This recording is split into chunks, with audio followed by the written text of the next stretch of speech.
Hey, Pardon My Take listeners, you can find every episode on Apple Podcasts and Spotify.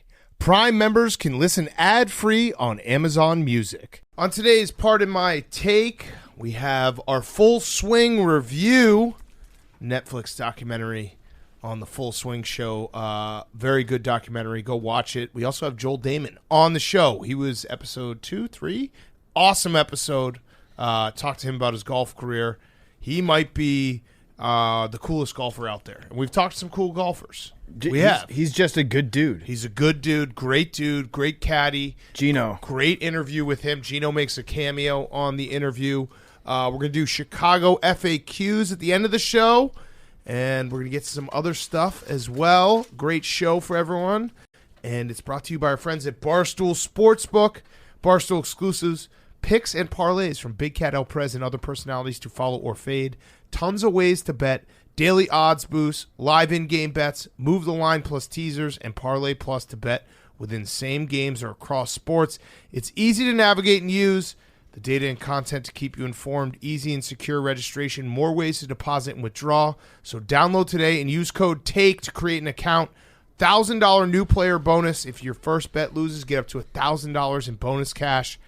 You must be 21 plus. Gambling problem, call 1-800-GAMBLER, but go check it out. March Madness is coming up, one of my favorite times of the year. Download today. Use code TAKE to create an account on the Barstool Sportsbook, and you will have a bunch of different stuff, options to choose from. I might have to bring back a little CLP for March Madness. $1,000 new player bonus. If your first bet loses, get up to $1,000 in bonus cash. Must be 21 plus. Gambling problem, call 1-800-GAMBLER. Okay. Let's go.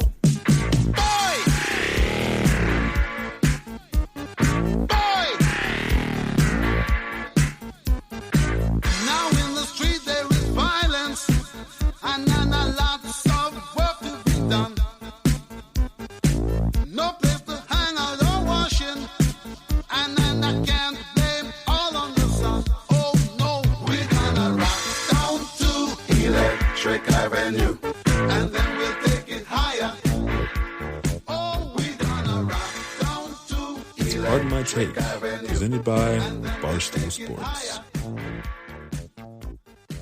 Welcome to Pardon My Take. Today is Wednesday, March 1st. Whoa, let's go. We're in March. This is March. January, February, Izzo. April. Yeah. 7 years. 7 years. Oh, happy 7-year anniversary, guys. I got right? you. Maybe we should have started with that. We've been doing this podcast for 7 years. Oh, okay. That's March Madness. That has nothing to do with the 7 years. Got it. Okay. Sorry, a little late. It's the 7-year itch. It means we're going to start cheating on each other. Yeah, we're going to start getting the wandering eye. Yeah, 7 years. Holy fuck. I'm going to go on Mean Girl podcast. Wait, is it really 7 years? 27. Well, no, not technically, because it's like a year and 3 quarters. Yeah, because we debuted Pardon My Take on February 29th was when we recorded our first episode. Leap day. 7 years. So we haven't really, we're 1 3/4 years. Damn, and we're in the first episode we talked about Chris Jones' dick flopping out. That's right. Because it was combine season. Also, happy 500th episode, guys. Yes, 500th episode. All right, huge, massive. Also, shout out our friend Nick Tarani. He just finished his first year at Barstool. Wow. Yeah. Big day. Not true. Huge day. Yeah. It's just huge day. No, I know. He likes to just go around telling people that, and I congratulate him. He's been here for like 3 years. Yeah. All right. So, Combine Week. We're going to Indy, where you got some good interviews. Oh, Jake, play the music. Go ahead. Play the fucking music. Thank you. Sorry. It is March. It is. The feels do start. Yeah. Oh, and you know what? Pretty soon we're going to get Hello Friends. Yeah. Last one. Mm-hmm. He says that the Masters too. Yeah. I feel like his alma mater is a top team. It's in Houston. His last Final Four. Oh, you didn't listen to the show with Titus? I did. Oh, yeah, we talked about that with Titus. Yeah, that was his big thing. Yeah. It's gonna be a March to remember, friends. It will be. Yeah, it's because I remember every March. I'm so excited. It is my. It's not the best sports month. I think that still is October. It might be second. I think it's the best sports weekend of the year. The first weekend of March Madness. Well, that Wednesday, Thursday, Friday, Saturday, Sunday. Not to go hipster on you, PFT, but I'm a conference championship week kind of guy too. Yeah, I mean, but we're not going to sit here with a straight face and say conference championship week is better. More games than week 1 of March Madness. More games. I disavow love that. Conference championship weekend. It's like eating a giant appetizer where you fill up a little bit too much. Where the entree comes out and you're like, am I going to be able to handle this? You take 2 bites of that entree and you're like, yeah, you know what? I can do it. Listen, it's okay. Real ball heads, they love conference championship week. Then everyone else in America watches for March Madness. It's fine. Real ball heads know that conference championship week started today. Real ball heads know the conference championship week started yesterday. Yep. Bellarmine with a buzzer beater over North Florida in the 8th first round. No, because real ball heads know that Bellarmine can't make the NCAA tournament this year. But there were Queens, who also isn't eligible. They beat Florida Gulf Coast. Yeah. And today, Tuesday, we have 4 tournaments in action, including the Sun Belt. Yeah. PFT's JMU Dukes have a bye. Let's go Dukes. Yep. Yeah. 3 wins away. Got a chance to get in there. All right, so before we do our full swing review, what else is going on? I know we had an update on the never-ending Aaron Rodgers saga that's just basically it. Now the vibe is everyone's saying it feels like a divorce is imminent. It feels like, I think Jeff Darlington said it was the two sides are talking not like they're getting figuring out a way to keep this together, more how to amicably split. Okay, conscious uncoupling, yes. Right? That's what Gwyneth Paltrow taught us? Yes. Yeah, I think that Aaron Rodgers is probably going to leave. I didn't ever think that before. Even when he was coming back, when he was trying to figure out if he was going to play, I always got the feeling like he would be back in Green Bay. Like that was his home. This time, I would be surprised if Aaron Rodgers was a Green Bay Packer next year. I think I would as well. I don't want to fall for it again, but it does feel a little bit different this time around. Especially they had Combine, all the coaches talk, and Matt LaFleur, I think, or maybe it was Gutenkest or whatever, however you say his fucking name, said Jordan Love is a starting quarterback in the NFL. Like he was like, this guy can start. Yeah. So it does feel like they're turning the page, ready for Jordan Love era. Yeah, and if you're the New York Jets, you're kind of all in at this point on Aaron Rodgers. That's why you hired Nathaniel Hackett. Yeah. He's 0 for 1 lifetime in getting Aaron Rodgers to the town that he's in. Yes. But I feel like that's the main reason why they got him in, like they knew something. They took Derek Carr out on that nice date just so that Aaron could see them in the restaurant and get a little bit jealous and be like, what, they don't want me? Yep. I do think that Aaron Rodgers is going to be a Jet next year. I want him to go to the Titans or something.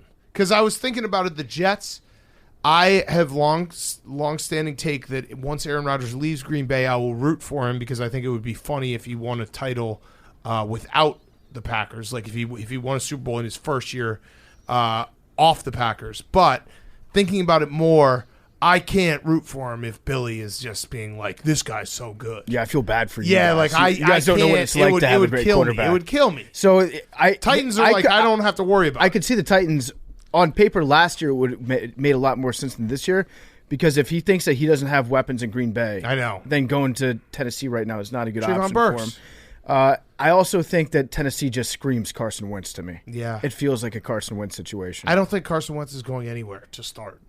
Definitely. Well, he's not going to start. Definitely not. But he will be going somewhere. Who cares? He's a fine backup. He should just retire. Yeah. He should just go kill ducks full time. XFL.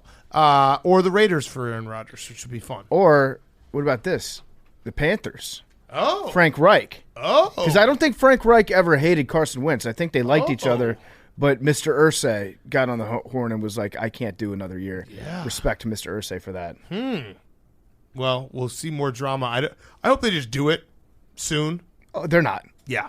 They're also, the other news was the Bears are officially shopping number 1. Duh. No duh. Yeah. I don't think that will happen. I was reading up about like when it usually goes down. I think the earliest was like March 17th was maybe Sam Darnold or someone in the last few years where a first-round pick gets traded. So it will be mid-March before we have some like real movement. Yeah, the way the Combine works is a bunch of front office people take like a midwinter trip to Indy. They all get drunk together, and then somebody makes a drunken handshake deal, and then they come back and have to renegotiate the drunken handshake deal because it turns out that one guy was way drunker than the other guy. Yes. And so then there's about a 2-week time span after that where the deals that get made actually get signed. And the big news about the combine this year, the big storyline is going to be pretty much all Bryce Young's height. Yeah, well, so a lot of truthers out there, a lot of people saying that he's listed at 5'10 and a half, 195. People are saying he's more like 5'9", 180. A lot of truthers. I'm a 5'11 truther. I think he's 5'10 and a half, which is what Todd McShay said. Yeah. And if you're 5'10 and a half, then you can lie to yourself and be like, okay, he's 5'11. And my advice to Bryce Young would actually be, don't worry about the height. You can't change your height. Trust me, I've tried. You can have the limb lengthening surgery. That's like 2 years, not worth it. However, you can become a solid 5'11 guy. Yeah. And just put on 15 pounds. That's the problem. I have the height. We've kind of debunked. You'd rather your quarterbacks be taller than shorter. That's just a fact. But there are guys who have played well who have not been the tallest guys in the world. He is the combo of shortest, slightest that we've seen in a very long time. You just got to have people say, like Russell Wilson, he's sturdy. Yeah. He's thick. He's dummy thick. If I'm Bryce Young, Kyler Murray's got some ass. he has a little bit of ass to him. If I'm Bryce Young, you don't have to worry about running the 40. No one's going to ask you to run the 40 this week. No one's going to ask you to throw this week. I think he's saving that for his pro day. It all. He's literally just showing up to show how much weight he's gained. He's just showing up to be measured. Yeah. So just show up. Just get fucking fat as hell. Yeah. Just do nothing but order Seamless to your couch all week. Watch Netflix. That's your pro. I would be elite at preparing for the combine if I was Bryce Young. Put some tungsten up your ass. There you go. Why not? Yeah. Like, why? Do you think they would act? I mean, they're not going to actually like go into his pants. They go out in their underwear. They might do a metal detector.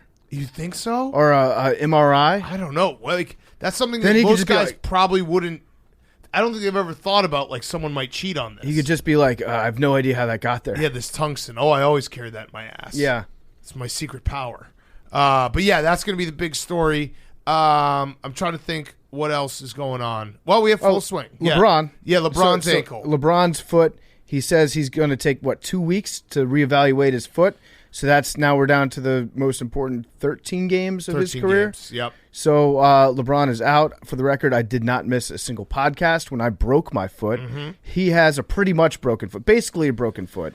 But in reality, I think we can probably close the season, close the book on this Lakers season. It was so funny, too, because it looked I don't know if you tuned into any coverage on Monday of the Lakers' big win against the Mavs, but basically wall-to-wall coverage on ESPN being like the Lakers are now the team to beat in the West. Yeah. So much so that Zach Lowe on his podcast went a little behind the curtain, and he said that a producer on ESPN called him up and was like, hey, can you come on NBA Live or whatever it's called, The Jump maybe? I don't know. Can you come on because everyone in the panel thinks the Lakers are would beat the Grizzlies or the team to beat now in the West. We can't find anyone who doesn't think that, and you might be that guy. And he's like, I'm off today, so I can't come on. But yes, I think it's ridiculous that everyone thinks the Lakers are going to win the West because they beat the Mavs on Sunday. They're not the Warriors. They're not in flip the switch mode. The Warrior, you could start the playoffs and Steph Curry could play his first game of the season.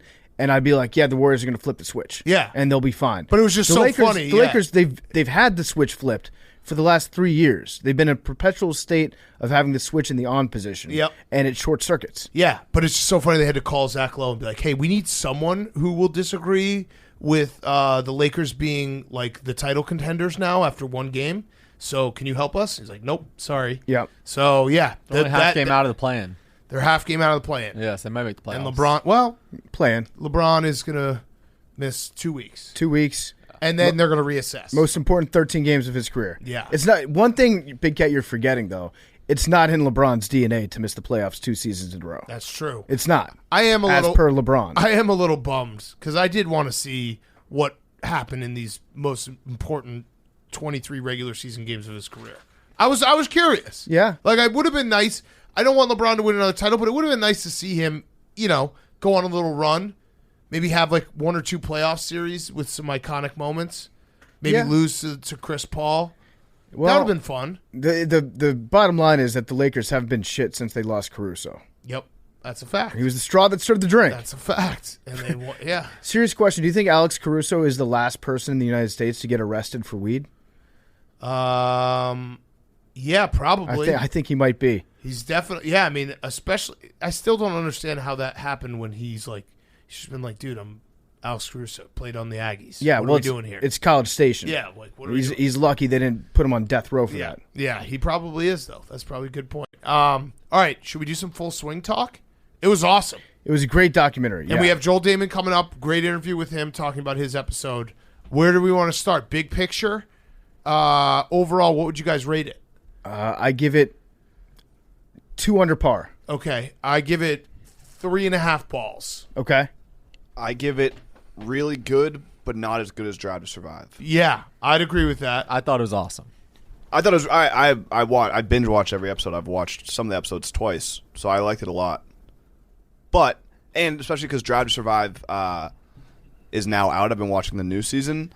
I think part of it is because Drive to Survive is teams, so it's kind of easy to be like, team 1, team 2. They did the same thing with players, but there's just so many players that it felt like there was a lot of stuff being missed because the fields are so big and they can only focus in on whatever it was, 8 players in the whole season. Yeah. I would say 12? I went 3.5 balls out of 5. I think you could get to 4.5 balls if you just had Patrick Reed in it. Like there was no. I know that the live tension was. They tried to build it up, but it didn't feel until like Rory said, "Fuck you, Phil. Make sure that stays in." There wasn't that like super tense moment where, like Hank is talking about in Drive to Survive, these guys hate each other. You know who hates who, and it's like they're on camera together. It never really felt like we had that. The only bad guy that they really had it would just be like shots of Greg Norman walking outside with sunglasses on. Right. And he does look like a shark when he's walking around. So you're like, okay, this is the bad guy. I get even the guys that joined Live on there, like DJ, when they were talking to him, I think DJ's the only one that was openly, brutally honest with it, who was like, yeah, I get paid way more money for playing way less golf. Yes. So and if everybody had said that when they go to the Live Tour, I think people would have had a much better understanding of like why they're doing it, and they would have been more understanding of like, okay, I get it. You have a family to look after. There was one moment where Brooks, when he was talking about it, we should probably embrace debate on this. He said he has the opportunity to set up his grandkids' by going to the Live Tour. That's a lot of grandkids. I'm trying to do the math. We don't know how much money Brooks got. If let's say he got $100 million, is that grandkids' money? No. It depends if your grandkids are smart enough to like go to college. 4 or 5 generations. Right, and do you know how much taxes and shit? And then also you're going to have a shithead generation. That always happens with every generation. Like there's always, what's the old saying? Like the first generation builds, the second generation maintains, the third generation destroys it. Yeah, I think each generation will have their Hunter Biden. Yeah, which will just take, there will be one kid. Let's say Brooks has 3 kids, and then those 3 kids each have 3 kids. How many are we at right now? 9. That would be 2 generations.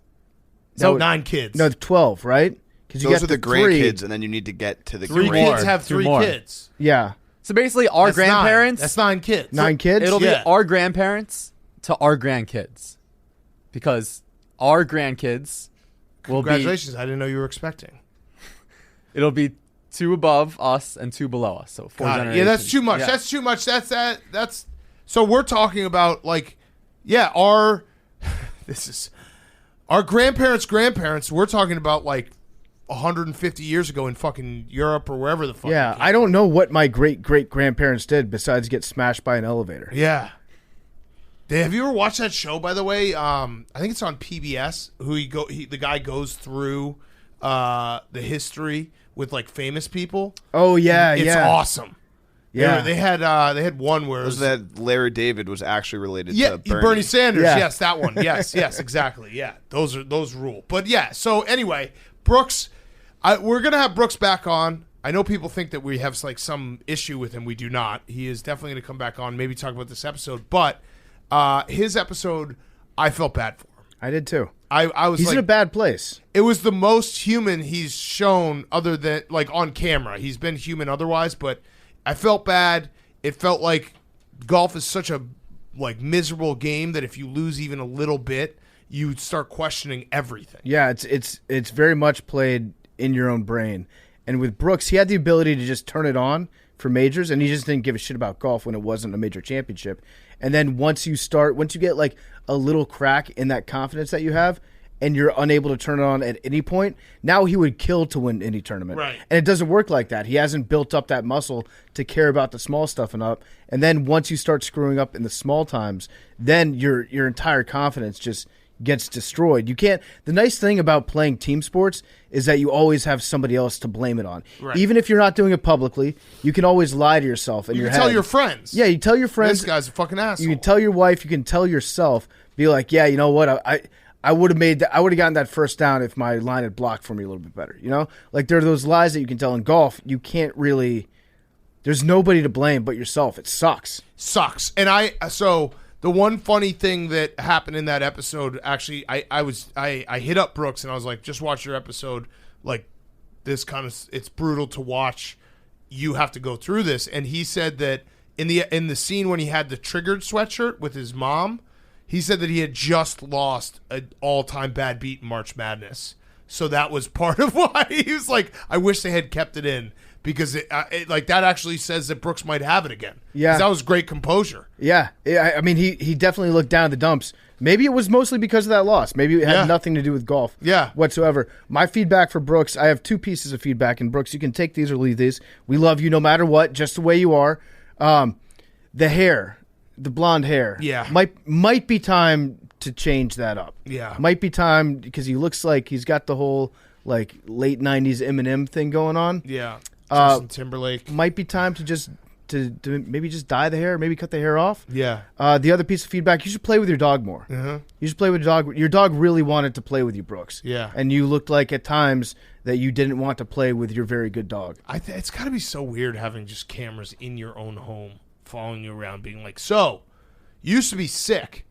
What happened?" Yeah. Like I'd probably flip out and just be like, "Get the fuck out of my house." And I'm so dumb when I was watching this show. I was like, I can't believe that they somehow randomly put cameras and production crews with the golfers that were making all that news that week. Like, can you believe that they had a group following around Fitzgerald or Fitzpatrick when he won the U.S. Open? Can you believe they had a camera crew following around Mito when he choked away the PGA? And then I was like, oh yeah, they probably had a lot of different camera crews. They had a shitload of guys, and they just used the ones that worked. Yes. Do you think Brooks actually didn't know who won the Masters? I think his answer was honest in that he knew it, but like straight off, he couldn't give it to you like instant. Yeah.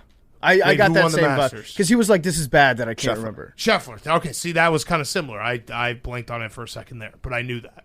Yeah, it was that was a tough episode. The other episodes, a couple of my favorite episodes. I loved obviously Joel Dahmen, which we're gonna get to. Just the coolest dude in the world. Ian Poulter episode was like, I don't know, dude. I don't really need to sit in the closet and watch you like pick out your outfits. Pants for 15 minutes. But he wears weird pants. Yeah, he does. The funny fact about that I've learned this year afterwards, watching that where they focused on his pants and his outfits the whole time. Liv, in an effort to make the teams more organized and be able to follow better, are making the teams wear the same outfits, and they just have plain blue pants. Oh, that sucks. Poulter's probably going to come back. Yeah, they caged the bird song. Fuck. That's tough. That's a tough songbird. look for him. I don't know why I said the that. songbird sing. Why does the songbird sing? Yeah. Even the cage. Wait, we're really. Even the caged bird sings. Yeah. The canary in the coal mine. Yep. I'm sure you guys all had these moments. It's so funny watching a documentary type of a sport you have some knowledge about, and watching them explain things to you in the most basic terms. And you're like, yeah, I fucking understand what a cut is. And then I thought about how frustrating it must be for F1 fans watching Drive to Survive, like real F1 fans being like, why are they explaining the points? Like, everyone knows this. There was just a couple times they're like, yeah, so everyone shows up on Thursday and they play and they cut it in half. And it's like, yeah, that's golf. That was one of my other, but this is, I thought they have this. to do that, and then though. As I've been watching F1, I'm like, it's the same production company. They're doing it the same way. But with F1, I don't know what happens, so it's fun to watch and see it unfold. The golf, I remembered what happens in all the episodes or whatever, so the doing it the non-linear way, where it's like they're kind of going back to the same tournament, was kind of like throwing me off, where I was like, I kind of wish they just followed it as a season, but I realized after the fact that's just how those shows are formatted. No, it was, like I said on Monday's show, like there was it was just a highlight tape of when I lost money betting on Will Zalatoris. Like there was that when they were doing the. We were in the studio for like half of those. Yeah, the Fitzpatrick one, the U.S. bunker Open shot on 18. I remember the U.S. Open was literally my son's right birthday and Father's Day, and I yelled at the whole household, being like, "Hey, everyone! Like, let's get this fucking shit together. This guy's got to make." Also, a in putt." that sequence, peak massholes. They were not fans of Fitzpatrick. They Oh, were yeah, just that was chirping funny, him. Yeah, that was very funny. it's It's like, Those weren't even. There was a couple chirps, and like they were like dealing with the unruly fans. yeah, You got to though. If you're that was some good masshole stuff. If you're a true masshole, that's the birthplace of the revolution. Yeah. You got to defend your soil against the Brits at all costs. yeah. I respect that. It was I mean, it was cool to watch like the inside of all that stuff, and even like seeing the clubhouses. Rory's episode was awesome. I love Rory. How can you not root for a guy like that? Where's his family? I don't know. That was kind of weird, was it not? Well, if you're Rory, you probably have the clout to be like, you can put me on the show. Just my family's family. not. All right, that's fair. But it was weird when after he won the FedEx at the end, and he walked into the clubhouse and the guy was standing there, gave him a glass of red wine. He was just sitting by himself. Yeah. I was like, this is kind of a bummer. Tony Finau took all the spots. Yeah, Tony true. Finau did Huge take family. They dude, waited at the private jet. Tony airport. Finau is Dick Vermeil. He if you just say the word golf to him with a camera in his face, he'll start crying so much. His family's awesome too. Oh, in the story, the Tony Finau, like the golf balls against the garage door, all that shit was so awesome. Like he's another one. It was Rory, it was Tony Finau, and Joel Dahmen of guys that I saw on this being like, I will always root for these guys. I like Thigala too. I like Sahith was my favorite. He was my favorite story and episode. Really? His dad was awesome. His Yeah. dad was like I was started getting playing emotional golf when he and I was like, I think that my son's going to be really good, so I have no choice but to do everything that I can awesome to support dad. him. Awesome. Dad. That was one that I obviously knew he didn't win, but when they were setting him up in the waste management and he like fucked up on 17, like I was like, damn. Yeah. That was the most emotional I got probably watching it, just being like, fuck. Yeah. Yeah. I have some other what'd you guys think about the JT Spieth card game? That made no sense to me. What were they playing? They literally were just like $100 if you guess a card. Oh yeah. Oh yeah. Yeah, That's just guys felt, being dudes. That felt a little manufactured. That felt, you know what it felt like to me, is that they actually play cards for a shitload of money, and they're like, well, we don't want to show that. Yeah. So we'll just pretend to do this. That and when they did the FaceTime, when like, what should I talk about at your wedding? And they made it seem like it was spontaneous, but the cameras are both there. Yeah. That was the best beginning of the man, first yeah. episode. I was like, this might not be a good show, but it got a lot better. But those two things I was like, what? These are both clearly staged for the cameras. There were a lot of conversations that would have been like just normal guys hanging out, being cool, except they were all set on the backdrop of a private plane. Yeah. There are a lot of private plane conversations. Oh, also, Justin Thomas's, we got to have him back on. His trainer's kind of fat. I don't know what that's about. Yeah. Like, yeah. I don't know. Maybe it's different in golf. And Jordan Spieth was working out in a polo. Yeah. Which is so perfect. Kept his hat on. Yeah, he was working out in a polo. What were you going to say, Hank? Danny Rapp, our coworker, obviously Yep. made a bunch He of was in it a cameos. lot, yeah. He's friends with Fitzpatrick, which was cool. I didn't know that. But Fitzpatrick, when he came in, he was like acted as if Danny Rapport was like a bomb. He like opened the doors like the cameras are on, the cameras are on, the cameras are on. Yeah. That was like I didn't know who he was talking to, and then he came in. I was like, what? Danny Rapport's in the show. He know like Yeah, right. It's Danny Rapport. Right. What's he gonna say? I liked how every time that they interviewed Rapport, he had a different glass of some sort of drink in front of him. Yeah. But he never drank out of it. It was like his prop that he always had. The only I also like the DJ, the Paulina thing that I didn't think about that she said, which made a lot of sense, was like, yeah, I grew up with a dad who was like an athlete and was never around, so like she probably hated that. Yeah. So it makes sense where she's like obviously pushing DJ to be around more. Also, the DJ episode, they showed, I love like the old clips of the guys like rising up. Dustin Johnson's beard makes a lot of sense, Hank. I And know. You know why. You thought have that the too. same beard. No, Like I saw the old clips of him as like when he was a rookie on tour. And I He was was like, still a fucking tank. I was like, what the fuck? And then I realized, like, oh yeah, that beard looks really good. Keep that. I did have one moment that took my breath away that I'd forgotten about when Tiger Woods was wrapping up at St. Andrews, or St. Andrews as they Yeah. call it on the show. Yeah. And he took his hat off on Yeah. the 18th green. Yeah. Whoa. Yeah. He doesn't Whoa. have a lot working with. Whoa. No. It's bad. It looks like a chia pet in the Sahara Desert. Yeah. It's not good. I know Scott Van Pelt's been trying to convince him come home, shave that thing. It is way overdue for And Tiger. you'd think a guy like Tiger, like, come on, you can get some lawn maintenance. Like, you can do something. You could, yeah. I mean, but then again, if you're Tiger and you're still slaying, it's like, what's the point, really? He does fuck. He Tiger fucks does big fuck. time. He for sure fucks. We should get Charlie Wood should be on the next season. That was my Next other up. question is who. Obviously, Max. Max for sure But is. who, Max who was in else a did little you bit. feel I'm like actually was, happy that but Max who do you was feel on like it was 'cause missing? I want, like, Max. It was almost good because Max has had his glow up coming, like, the last, I don't know, whatever it is. 25 like months. 26 25, weeks or something. 25 months. Yeah. So, but Yeah. he will be great on it. Max will fucking crush it. Most of Max's appearances this time were there were so many times when they showed Tiger and then Max was walking nearby him. And I Yeah. was like, there's Max. Yeah. Zalatoris, more of it. They just showed his highlights. pretty Yeah, much. I'm saying yes, Talk- as yeah, actual Tiger- like storylines. Tiger, obviously. Would be John incredible. Daly. John Daly. Zalatoris would be fun.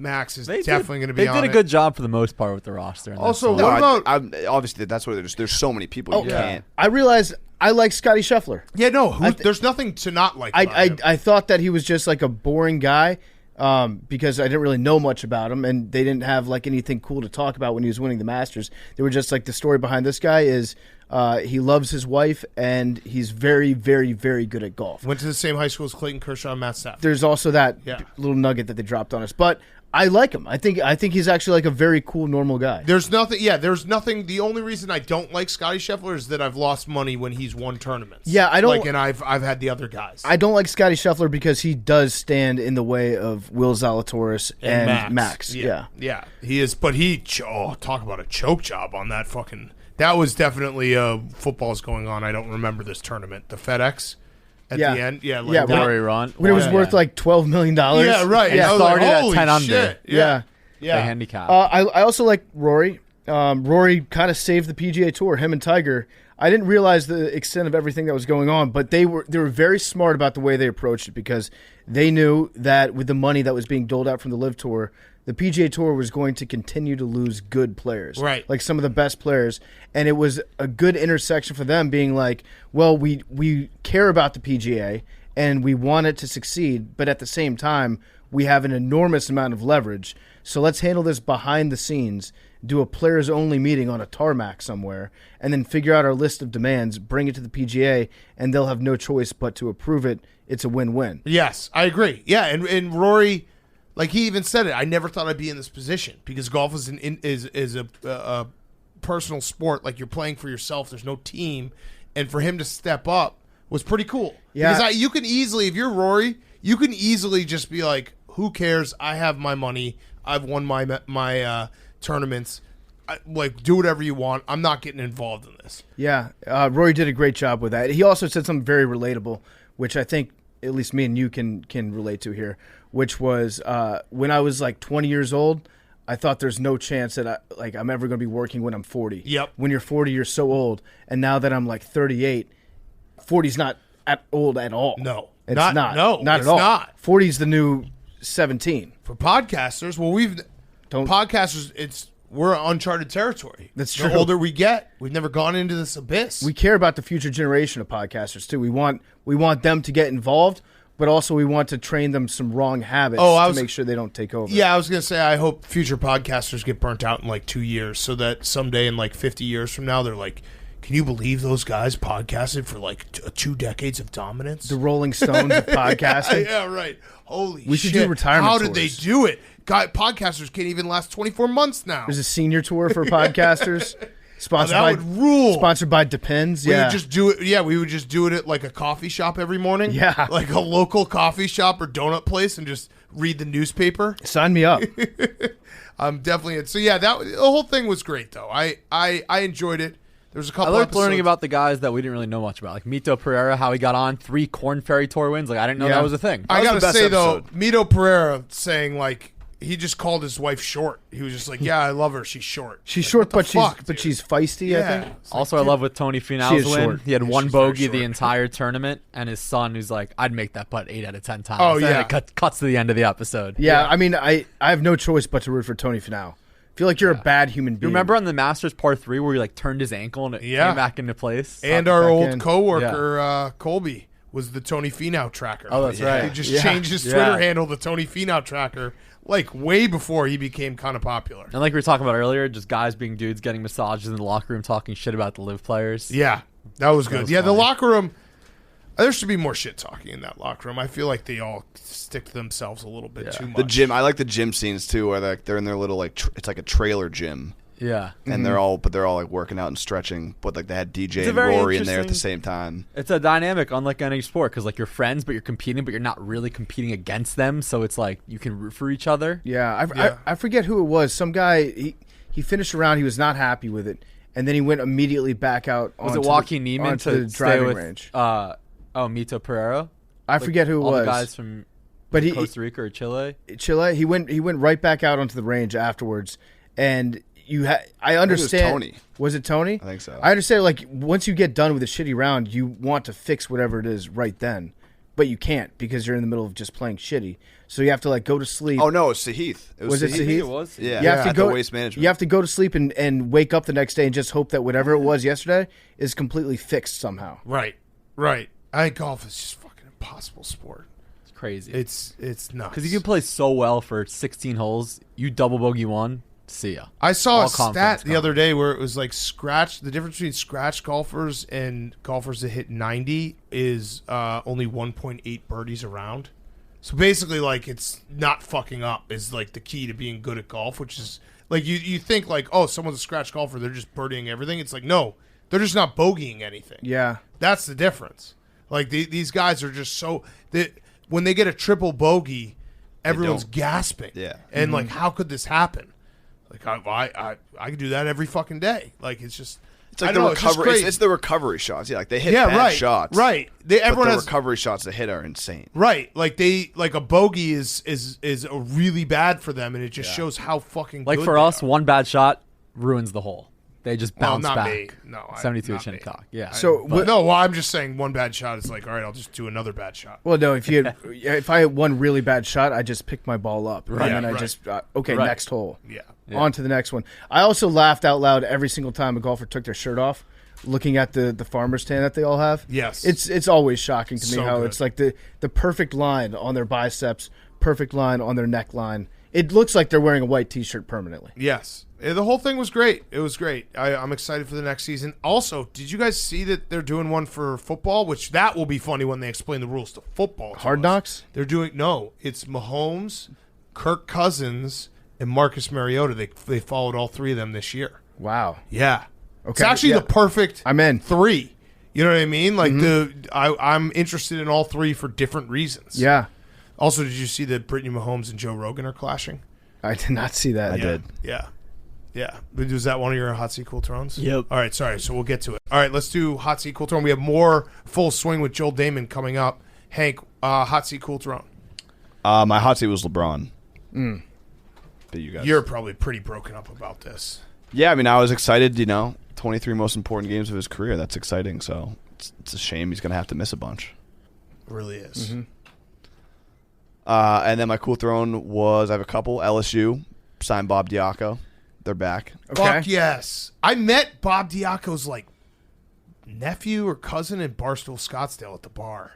And he just there's very rare, like we love whenever people come up to us and say something. It's very rare that you can stop me in your tracks and be like a lot of people are like, "Oh yeah, I remember this or random thing," but to say like I'm related to Bob Diaco, I like stopped and was like, "Wait, what?"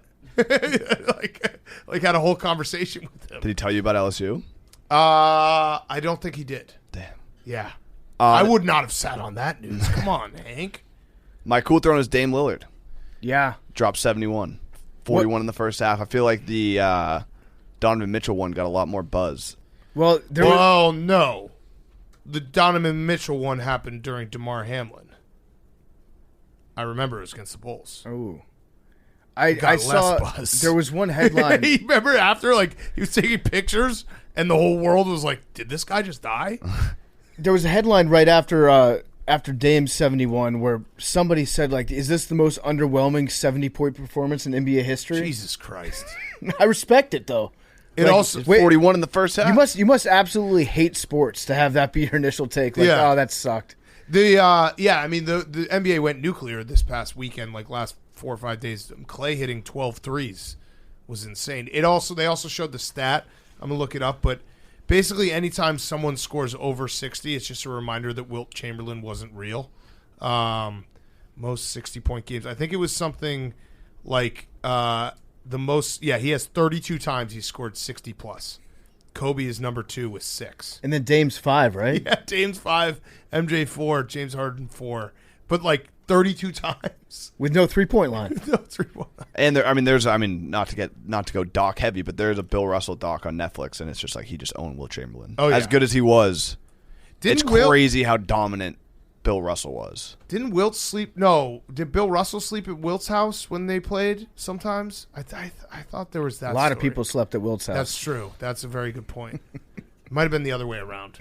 A lot of A people. lot of people. 20,000. That's such an insane number. It's cap. I mean, duh. It's cap. It's like But even if it's you'd have to be fucking all the time. even if it's a quarter of that, all time. Right. And it probably is a quarter of that. Yeah. Yeah. He also had an insane bench press. I think it's Wilt. Yeah, 500 pounds. Yeah. And long jump and 40 times. And high It's jump. just insane. Like not only tall, but like freakishly like crazy muscle contraction, like crazy stuff. All right. Good job, Hank. Thanks. You're looking a little stressed. Yeah. Yeah. Chicago moves got me. Oh, I was saying your beard. Yeah. Is it the lottery ball? That's a lot of things. Hank did say that he was going to retire from Twitter. You won't. I could if I didn't have this job, I would be off social media That's not true. 100%. That's not true. I actually believe Hank. If I didn't, No. if you told me I Think about it. The didn't- guy can't tweet without saying like fucking a man. Yeah, He's but- not exactly Think about all the whale content that he'd be missing. true. no, I would just You'd have like a small I'd Instagram. go IRL to the whales. Oh yeah, true, true. But yeah, you said you were going to delete your account. You were going to deactivate your account.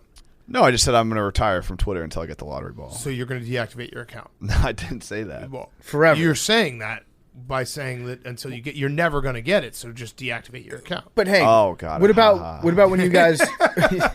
What about when you guys come back? That was an all-time delayed Hank reaction.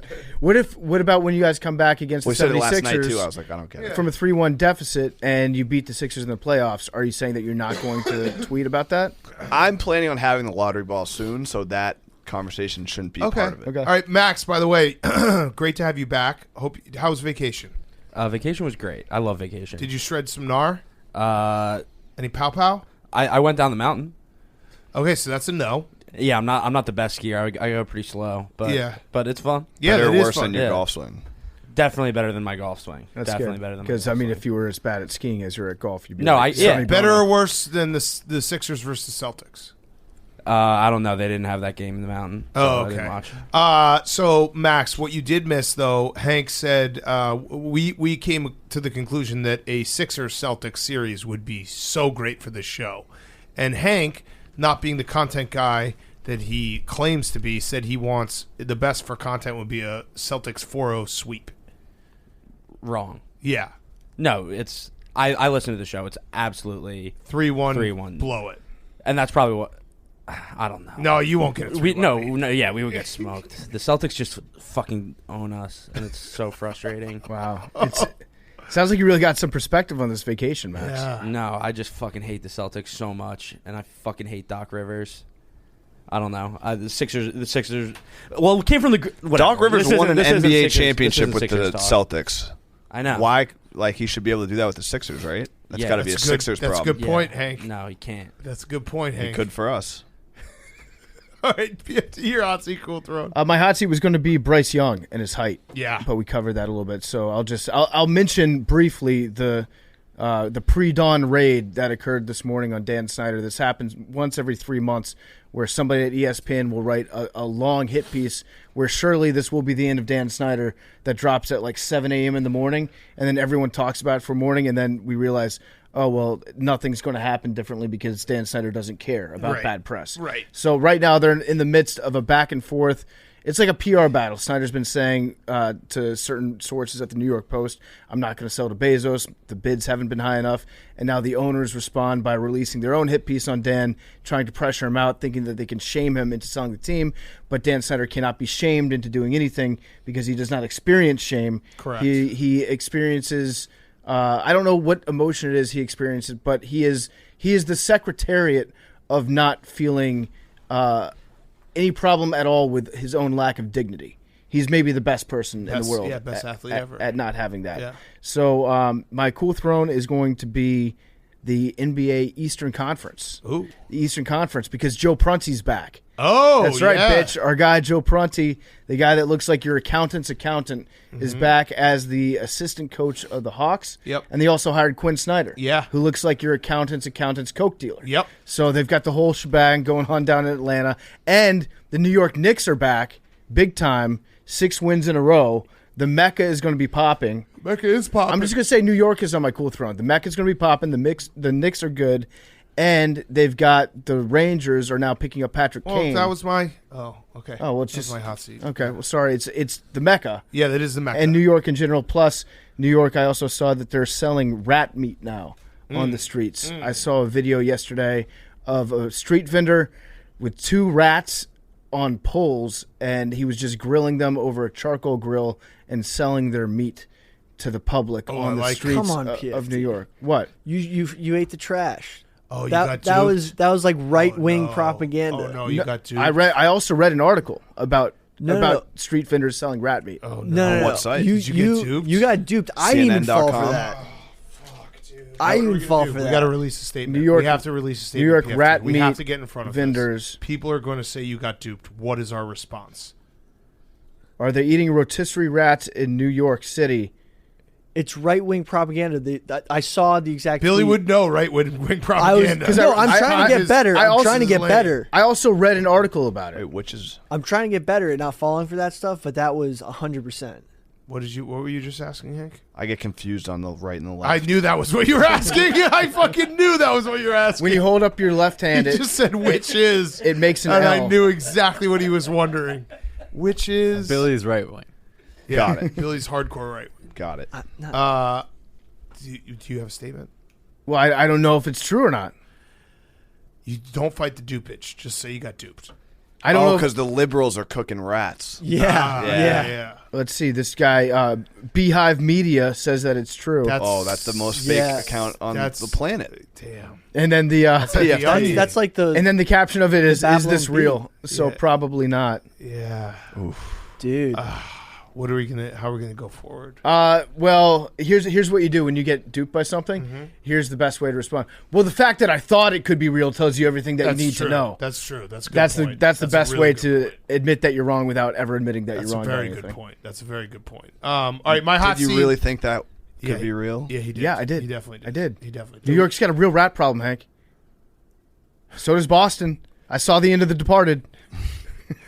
All right, my hot seat. We talked about it on Monday, but all our sports teams suck. PFT and I, and now Patrick Kane has been traded to the Rangers for nothing, pretty much.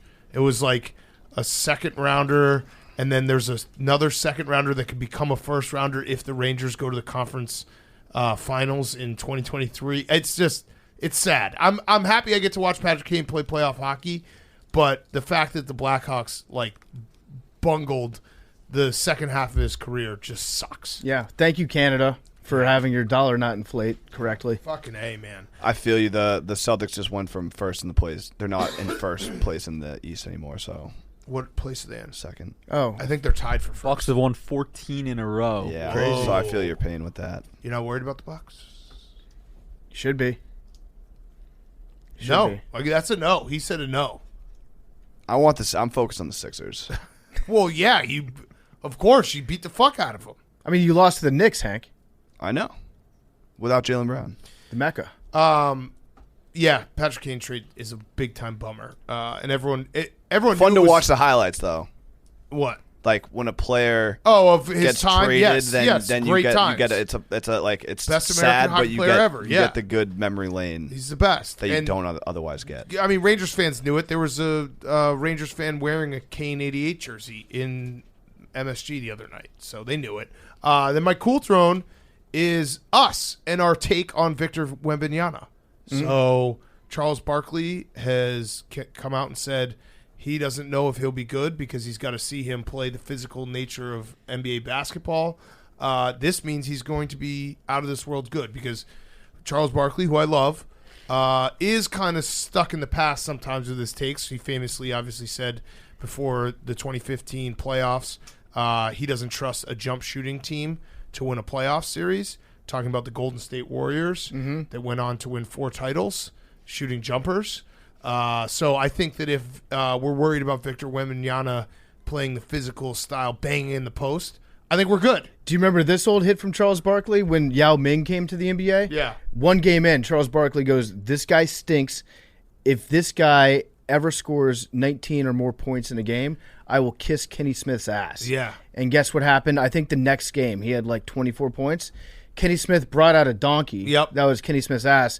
And then Charles Barkley went up and he kissed the donkey's ass. And then Kenny was like, "What are you doing?" "Charles, you didn't have to kiss the ass of my ass. Yeah. You just had to kiss the ass." Wait. We just got to eat. We got to buy donkeys and just eat them. Yeah, I have to buy one donkey, you buy one donkey. And then we kill them and then we kill eat 'em, them. and If we eat 'em, Christian yeah. Yelich wins it. Yeah, problem I mean, solved. yeah, people will be upset about the donkeys being killed, but donkeys can't even Procreate? You're procreate? talking about Yeah, mules. that's mules. Oh, Talking that's about mules? yeah. What can donkeys can? Donkeys are libs. Fuck. I always get right and left confused. Yeah. I write it down on my hand, my palm, before I get up every morning. Yeah, left hand's a snowflake, right hand's a cartoon frog. Billy. My hot seat's Joe Rogan. Yeah. First hot seat. So Joe Rogan was doing Protect Our Parks podcast with Shane Gillis, Mark Norman, and Ari Shafir. Sure. Close? Close enough. But yeah, Shafir. so they're just shooting the shit. They're like fucked up. And then Shane Gillis was like, "I'm starting to like Jackson Mahomes." Starts talking about Jackson Mahomes. Says he actually respects him for like going hard and is totally flipped on him. Not that he had an opinion on him before. Anyway, Brittany Mahomes gets brought up about how she like sprays champagne in the box and like celebrates a lot. Anyway, long story short, Joe Rogan made a comment being like, "Wow, it's crazy because they take that crazy energy and just bring it right back at you after when you get divorced." Anyway, Brittany took. That's a weird comment. It is. I mean, They're married still, right? yeah. Yeah, But just so that is assuming kind they're of going to weird. get divorced. And then Brittany Mahomes tweeted something about grown men talking comedy shit show. about someone's Yeah, no, wife. I'm not. Listen, I'm not offended. It's more like, oh, like, yeah. I guess like if you're Brittany Mahomes, you could be a little. I'm not upset. Brittany Mahomes could be upset. Yeah. Yeah. Something about grown men talking shit about someone's wife is real weird. And then she tweeted again, actually, grown-ass men hating on women in general is pathetic. I disagree. You should. And Gillis was like Pro. saying he likes her. Yeah. And then Joe Rogan made a joke. Like he wasn't talking about Brittany Mahomes. He It's wasn't a like Brittany podcast being Mahomes written out is is the going worst. to get Yeah, a a divorce podcast- from the Mahomes. He was just like, passionate women in general are passionate when you get a divorce too. Like, which is it wasn't. He wasn't talking about the Patrick Mahomes. Brittany Mahomes specifically. A podcast transcribed is the worst form of media ever because you can't tell what anyone is saying, inflection, any of that. And also, if Brittany Mahomes hadn't said anything, it probably would have. It sounds like it was a throwaway, right? Yeah. So, but it is a feud now, Well, we're talking about it because Yeah. of the reaction. right? So They it's a may have been feud. on mushrooms. That's a weird feud. I never thought Joe Rogan versus Brittany Brittany Mahomes. Mahomes. I'm in on it. I'm actually taking Brittany's side on this. Yeah, I Free Brittany. free Brittany. It's just I didn't have that on my bingo card. Joe Rogan. Rogan versus I mean, Brittany Mahomes. I feel like Brittany Mahomes. She's definitely in the burner gang. She's been offline for a you while. have to if you're her. She has been very active in the burner community. I'm certain about it, and I'm okay with that. Yeah. I like having a ride or die chick. Agreed. I mean, look at Patrick Reed's wife. Remember her? Use golf facts. It is. She's the best. Yeah, it is funny though. If you transcribed every Joe Rogan podcast, you could people would find basically every minute something to be offended by, which is stupid. But that is how it works, right? Every time he's trending, it's like and these ones he does with Gillis and them, they are just getting fucked up. I know the they're whole very time. funny. So They're very funny. yeah. That's actually great. Even more defense. so though when it's not even just like it's a podcast. It's like we're just shit faced shooting the shit. Yeah, Right. we were on drugs at the time. I'm sorry. They were doing whippets. Oh, really? I mean, Yeah. that rules. It's pretty cool. Responsibly. Very loose buttholes. Responsibly. No, All right, your cool drone. Isn't that whippets? No. That's Whippets poppers. are The balloons. whipped Yeah, cream. yeah. Nos. Yeah. Yep, got it. My other cool throne is sci-fi headlines. There's Canadian super pigs that are trying to come over the U.S. border, Fuck them. like feral hog types. No. So not only Not my watch. Bumblebee.com too. You know what they call it? no, that's real. Canadian bacon. Yeah, but like apparently they're coming over the border and like Sounds like a destroying right. property. What are they That doing? sounds like a right-wing conspiracy. They're like doing? destroying agriculture, and they're just like apparently gigantic super feral hog pigs. We got to build a wall. No, we gotta do the. I watched the video online with Black Hog Down. where Yeah. they were. Oh, yeah, you just can getting hung- in a helicopter and just fucking lighting up. Sydney these Wells pigs. did it. Yeah, Sydney went up there. awesome. AR-15. Build Yeah. a fucking wall. Oh no, this is the Guardian. That's lefty, right? No, that's You don't British. know. You don't know. Oh, All right, Jake. My hot seat is Tom Brady. Tom Brady reportedly is starting to pursue a career in stand-up comedy, but he's on the hot seat because is that from Bumblebee? no, Barstool did a blog on it. Oh, I mean, Barstool Sports. Whoa, Hank, are you saying we're not was it Thornton? credible all journalism? right. If it's Thornton, it's legit. Yeah. But the reason he's on the hot seat is because Tom, if you're watching this, you should be spending that time with me practicing Yes. in the booth. Yes. Get your Let's re- go. This summer I'm wide open. Let's make it happen. Get your reps up, Jake. yes. I Yes. really want to Let's get ready for Tom Brady 2024. stand up. So Same. when I saw this report, and it was from Radar Online, so you can take that to the bank. They said that his stand-up routine needs a little bit of work, but he's committed to it. And apparently his inner circle is trying to get him to talk Yeah, about because he's owed like $20 million guaranteed from Fox, so I would understand that. At first, I was like, there's no fucking chance Tom Brady is funny. It can't be possible. It can't be. He has everything else going for him. And then I thought about it, and I was like, you know what's going to happen? Tom Brady's going to go out there and he's going to kill it. Yeah, he's gonna be better than Chappelle. Yeah, he's going to. But he should practice for the booth with me. He should, absolutely, yeah. But yeah, he basically just picked the one profession that everyone would be like, you're gonna suck, just so he can feel that itch again. It's like beat Bobby Flay, Yeah. except he's just taking everybody's job. Shit. And he's better than everyone at everything. Tom Brady being like an insane stand-up comedian would just be wild. Let ugly people have one thing, Tom. Come on. I think you'd be a really, really good podcaster and should never try it. Oh, I don't know if he's. I don't Because think he he's doesn't built- need to prove he would definitely be good enough. So. No, he's not built like us. No, that's how he ends up podcasting. why would you want him to podcast? He does against us? podcast, bro. Jim Gray. Wait, you're talking him into? Not podcasting, because he only goes and does what the haters don't want him to do. Are you trying to get him to start a podcast or It'd do be an our interview? competition. Yeah, you just You poked the bear. made him compete against us. No, I was like soothing the bear, being like, "You'd be a great podcaster." PFT and I are Tim Rattay and what's another one? There was a Geno something. Who's the Brady Six? Tim Rattay was definitely one of them. With Brady 6. The 6 guys taken before. Oh, taken Brady. before him, yeah.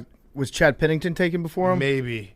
Yeah, you way to go, dude. No, I think he'd be a really good podcaster.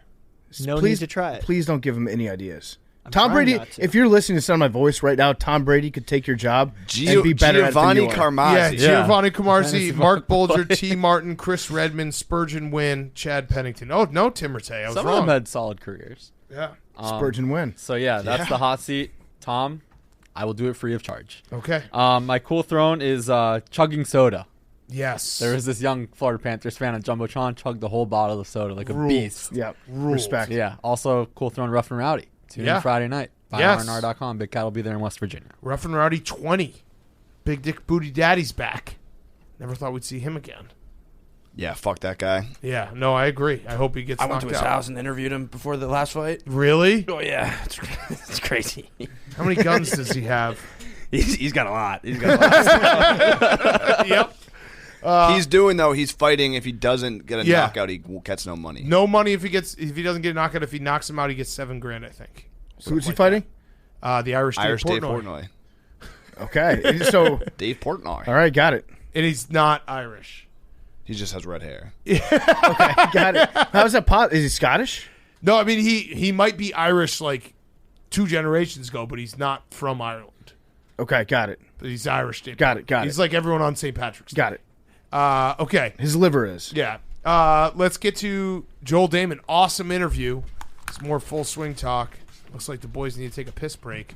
Well, we have it's a mini Fire Fest. They've stocked up on instead of normal water bottles, they're now 1 liter water bottles. Yeah. I love these. And Everyone's been pissing. We've been pissing a lot. I'm pissing clear right now. Yeah. Never been this hydrated. Love it. Hank, you have to go too?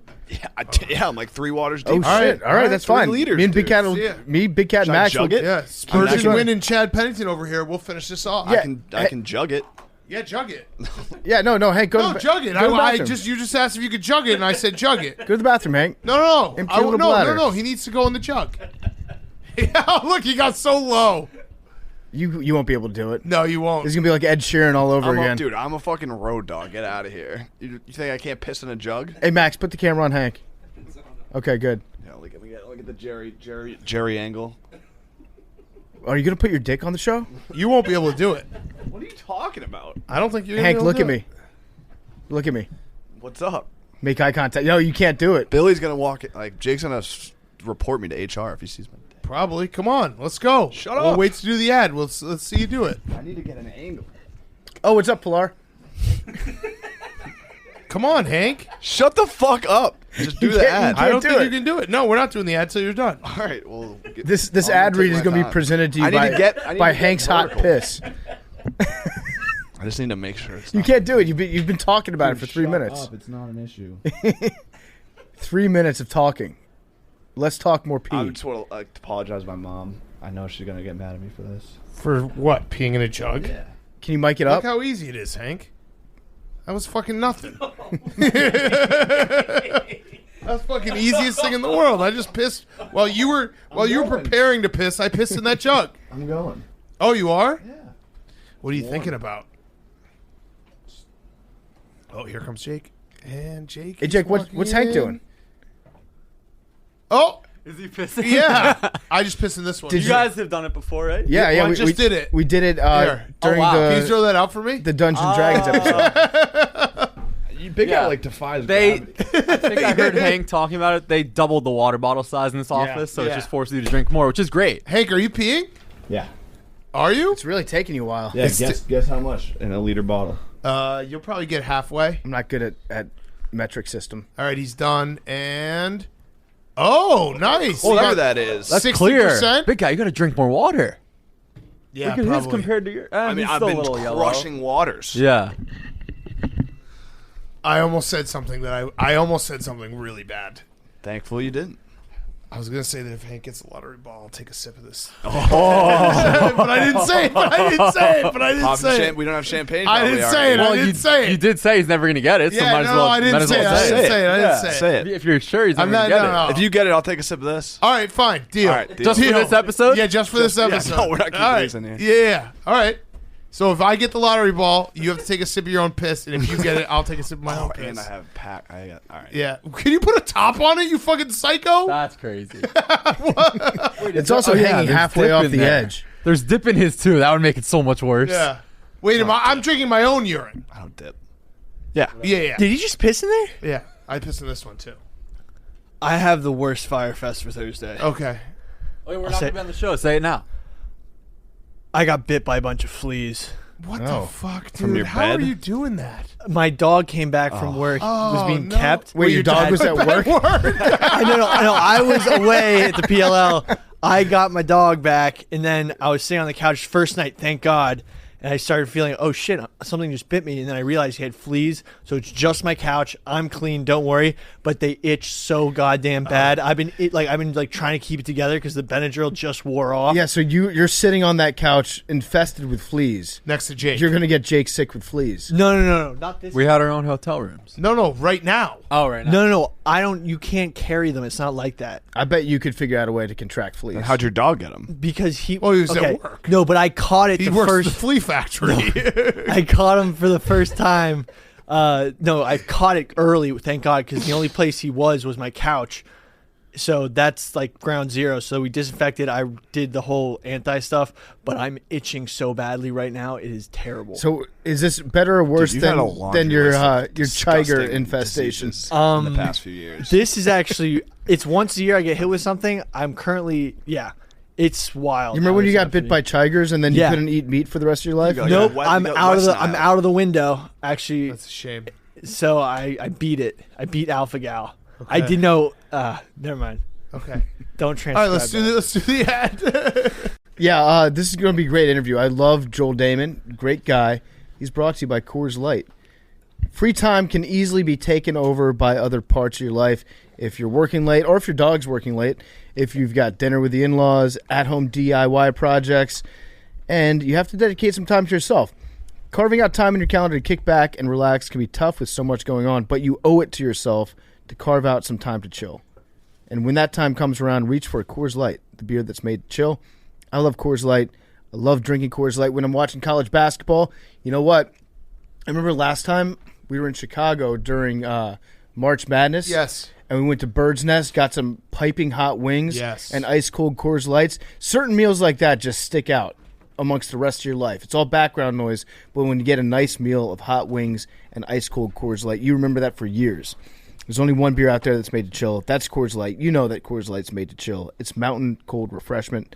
We have T-shirts in the Barstool store right now, actually, that say the mountains are green for St. Patrick's Day. So mark your calendar for some quality time with Coors Light. It's the beer that's made to chill. Get Coors Light delivered straight to your door with Drizzly or with Instacart by going to CoorsLight.com/take. Celebrate responsibly. Coors Brewing Company, Golden, Colorado. And now here's Joel Dahmen. Okay, we now welcome on a very special guest. He is a two-time top 10 finisher in majors. He is top 80 in the world in golfing. Is that right still? What are you at right now? Probably closer to 90. Top 100, I'll top 100 in the world Yes. in golfing. He's also taken the world by storm with his episode of In Full Swing, the Netflix documentary out now. It is Joel Dahmen. Joel Dahmen, thank you so much for joining us. I think I speak for everyone when I say you stole the hearts of people who watch Netflix documentaries because they have nothing else to watch in late February. Fair. Well, thank you. I appreciate that. I'm glad it turned out pretty good overall, I'd say. We haven't had a whole lot of negative feedback, which is always great, but we kind of just put ourselves out there. When you have a camera and mic on you all the time, and you guys know about that, but it's easy to slip up and say something stupid, and I think they did some good editing for us. Wait, so what is the negative feedback? You've definitely had one where you're like, fuck this guy. He has it so wrong. I mean, a lot of it is, they did lean into my self-deprecation or apparently I don't believe in myself at all, according to the show, but it was just a lot of people reaching out, like wanting to help me. Like I have a problem or an issue, or I've had all these sports psychologists reaching out. And I'm like, all right, that's a bit of a stretch, but it's nothing real negative. There were some people who didn't like my drinking mid-round. That was a big problem for some people. I didn't have a problem with that. That was one of my favorite parts of the entire documentary. Yeah. When you were trying to qualify for the U.S. Open and you do the longest day in golf, our good friend Danny Woodhead almost qualified, I think, at that same tournament. So after you were done with one round, you weren't playing very well. You slammed a couple claws back, had a few white claws, and then you went out there and you played better, which I think is very relatable because most normal people, they're like, I'm better when I'm buzzed. Would you say that's fair, like at your level too? Yeah, there's a very thin line there for when you're one of the top players. There's obviously you can cross that line very quickly and it gets ugly out there. But yeah, I wasn't playing that great. I tend to have a couple claws at home with my buddies. When I'm out playing with them, that's just kind of, we listen to music, we drink some beers, we play fast. So this one was kind of no different. I had to play well in the afternoon. It just seemed like the right thing to do at the right time, and glad it worked out for me. Yeah, so you mentioned the self-deprecation, people reaching out. That is funny that people are like, hey, I'm here for you, random stranger on the internet who watched the documentary. But I think deep down, what I loved about the episode is you're a very relatable guy in the fact that I think you're very good at golf. You wouldn't be on the PGA Tour, right? Like that's correct. So it's like almost people forgot the very basic thing of like obviously he knows he's very good at golf. There's just a difference between maybe you and the guys who are so insanely like singularly focused that they like it just consumes everything. You have maybe a little bit more of a balanced life. Is that fair to say? I think that's very fair to say. Yeah, those guys at the top, like they dedicate their whole life to being the best at what they do, from their nutrition to working out to the people they surround themselves with. Where, I take my job as a professional golfer very seriously. I do practice, I do work hard, I do have a trainer, I do have a swing coach. I surround myself with great people, but I also like to have fun. And golf does not consume who I am. I have an awesome wife. My caddy and I are best friends. We hang out all the time. We go have some beers after rounds sometimes. We, whatever that is. I like to go on vacations. I like to just kind of hang out. So when I'm playing golf, I'm very serious. I'm working hard, but I can shut it off just as easy as I can turn it on. Yeah, that's a great answer. Because I didn't watch it being like, this guy, it's so sad how much he puts himself down. It's just like, hey, there is, it's actually very similar to the Tony Finau episode. Like, it doesn't, just because like golf isn't everything to you doesn't mean you don't care about it and want to do well when you go out and play in tournaments. Right, exactly. And I think that people think, a lot of people on the outside don't really understand that. You can get burned out very quickly. Right. Endlessly hitting balls and practicing all the time, and the travel. There's some of those episodes, guys are flying in planes that are personalized to them, and I'm flying private with my friends on American Airlines often. So it's just a little you get burned out from all the practice, from the travel, being away from your family. Like that all can take a toll. So I try to enjoy both sides of it. Yeah. So what's the difference between being the a 50 to 100 ranked golfer in the world and then being in the top 10 in terms of what you can do on the course? Like, we know obviously like there's psychos and all they care about is golf, and they wake up thinking about golf, and they go to sleep thinking about golf. But like physically, from a shot making standpoint, where is that separation where you become like the best of the best? Yeah, I think the big separation is in the ball striking. And if you just look at the FedEx Cup list or the money list every year, it's going to be typically the guys who hit it far. So, you look at, I think 1 and 2, 3 in the world are Scotty Scheffler and Rahm and Rory right now. Like, they just bomb it, and they hit it very straight, and then they hit their irons really well, and then they make some putts. So, but like the one thing is length and accuracy off tee, and then your approach play into the green. So if you can give yourself the most birdie chances after hitting a great drive, and then after that, the guys who win are the best putters of the best ball strikers that week. A lot of people think, oh, I want to make all the putts. Well, you have to get to the green first to be able to make the putts. So these guys are. Yeah, and so I think that's just the biggest separator, where I'm not necessarily a bomber. I'm pretty average off the tee. I hit it very straight. I'm one of the most accurate guy, but I'm also 50 yards behind some of these guys, and that's just a huge, huge difference. So how long exactly are you, would you say? 4 or 5 inches. Okay, no, yeah. yeah, that's okay. You are very average, yeah. No, yeah, bro, like we're this, yeah. I could be a professional golfer with the same dick size. Right, exactly. I think I average 295 off the tee. Like, if we're in a dome situation, it flies 285 and goes to 300 yards. That's kind of a pinning situations. Yeah. It's crazy too. Just saying that, being these guys at the top are 50 yards farther, and you're you're hitting 300, and so it just shows how insane professional golf is, how good you guys are. It's nuts to watch.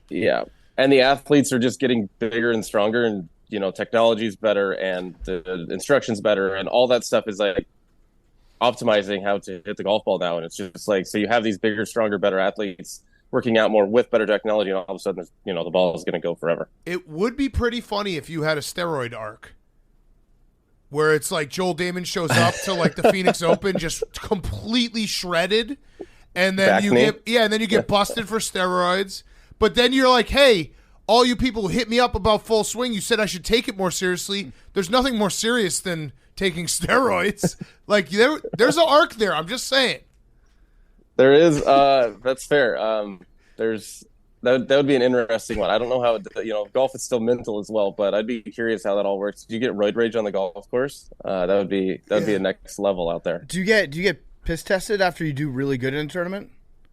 So it's not quite like you're seeing in other sports. It's I think DK Metcalf had an amazing catch and won the celebrity MVP or whatever, gets drug tested the next day, or these guys hit a bunch of home runs or whatever it is. So not quite like that. We do have scheduled, I don't know how scheduled, they're quote unquote random, but you get 4 or 5 piss tests a year, and you're supposed to give 1 blood now because we're an Olympic sport. So it's kind of here, there, I mean, if you're not doing anything too stupid, it's pretty hard to fail. It would be should do funny. steroids. Yeah, you should take do steroids. No, we're not trying to ruin your career, Joel. We're rooting for you, but you should do steroids. Right. Joel, I want you to listen to me. You're good at golf, man. Yeah. I want you to know that. You're exactly. good. Like, all right, so you're you good might, golfer. yeah, like, all right, let's just play it out. You do steroids, you get busted, you get banned from the tour. We get to talk about it and make a lot of funny jokes. The podcast gets better. So, are you a team player? Well, with that being said, I mean, if I do get busted, do you think Dave would hire me maybe with foreplay guys, or just like I could just be some guy around the office, whatever that is. But if I take your advice, get busted for steroids, then you're gonna need to give me a job somewhere along the way. Well, it's actually I'm thinking about this now. It's crazy that and maybe this happens in golf circles, like a super rich dude just hires a former PGA golfer who got, banned from steroids, to basically be his partner in like all club tournaments and stuff. I'm into that. That sounds great. Yeah. I think you you're talking. Just travel around. You play the best member guest. You just drink and eat, and you kind of hustle people out of money. It sounds like a great day. Yeah. Yeah. Are you at the point where you'll go to golf course? Like, have you shown up at like a muni track and tried to play undercover and just sandbag the hell out of anybody? It was easier a couple years ago. My caddy and I used to do some money games. We would reach out on Twitter and be like, "Hey, I missed a cut this week in Boston or wherever we were at," and we'd go out and play. But it's a little bit harder now to do it. But there's been a couple times you show up and people don't know who you are. You just kind of get a game, which is fun. But after a couple holes, they kind of figure it out. So I haven't figured out the full sandbagging side of things yet. But I think it would be a ton of fun to be an undercover. I think it'd be fun if like Max Homa and I went out to like his muni and just like had like ruffled old like Happy Gilmore in clothes and like these crappy clubs and showed up to the first tee and balled out on some people. That'd be a ton of fun. Do you think that you guys could do that and hustle people effectively if like the way that you would sandbag them would be you try to hit your tee shot in the bunker on every hole, on all 18 holes? Do you still think that you would like mop the floor with your really good like local club player? Oh, that's an interesting one. It probably depends on the harder the golf course is, the bigger advantage tour players have. So if you go play like your local easy country club or whatever muni down the road, the separation won't be as much as if we were going to play like a US Open setup. Like that's when you get a big separation where like a club, a club champion would still probably shoot 90 at a US Open setup, where tour players, we can keep it under 75 most of the time. So I think that would be the biggest advantage, or biggest difference in the game. Yeah. You were talking in the documentary about how Max, or maybe it was Max that was saying it, how when he gets drunk, he just tells you repeatedly that you're good at golf. Does that get annoying? Well, we both have kids now, so our drinking time has been less lately, and he's also, I think he's inside the top 10 in the world now. So yeah, but he's a choke artist. We both know it. Oh, that's such a stretch. That's tough to hear. Did you see him at the Genesis? Did you see him at the Genesis? Can you call that a choke? Oh yeah, we called it a choke. We dubbed it. We claimed it was a choke. What about the other 6 times she's been close to leading? He's closed them all out. I think his record's pretty good. Lucky, mostly luck. I actually think he's going to win the Masters this year. I also do think he's going to win the Masters. We have a complicated relationship with Max, where I'm very negative to him because everyone on the internet sucks his dick constantly. So you have to have like one guy who's like, "You still suck, bro." And it might as well be you. It might as well be me. You're the guy. You're the guy that he just posts his tweets, like he pins them or whatever, and he puts them on like his mirror in the morning when he wakes up. Maybe that's just you. Yeah. I like that. I think he's going to win the U.S. Open. I don't know much about the Masters. I haven't been there, but I think the U.S. Open is it's in L.A. It's where he's from.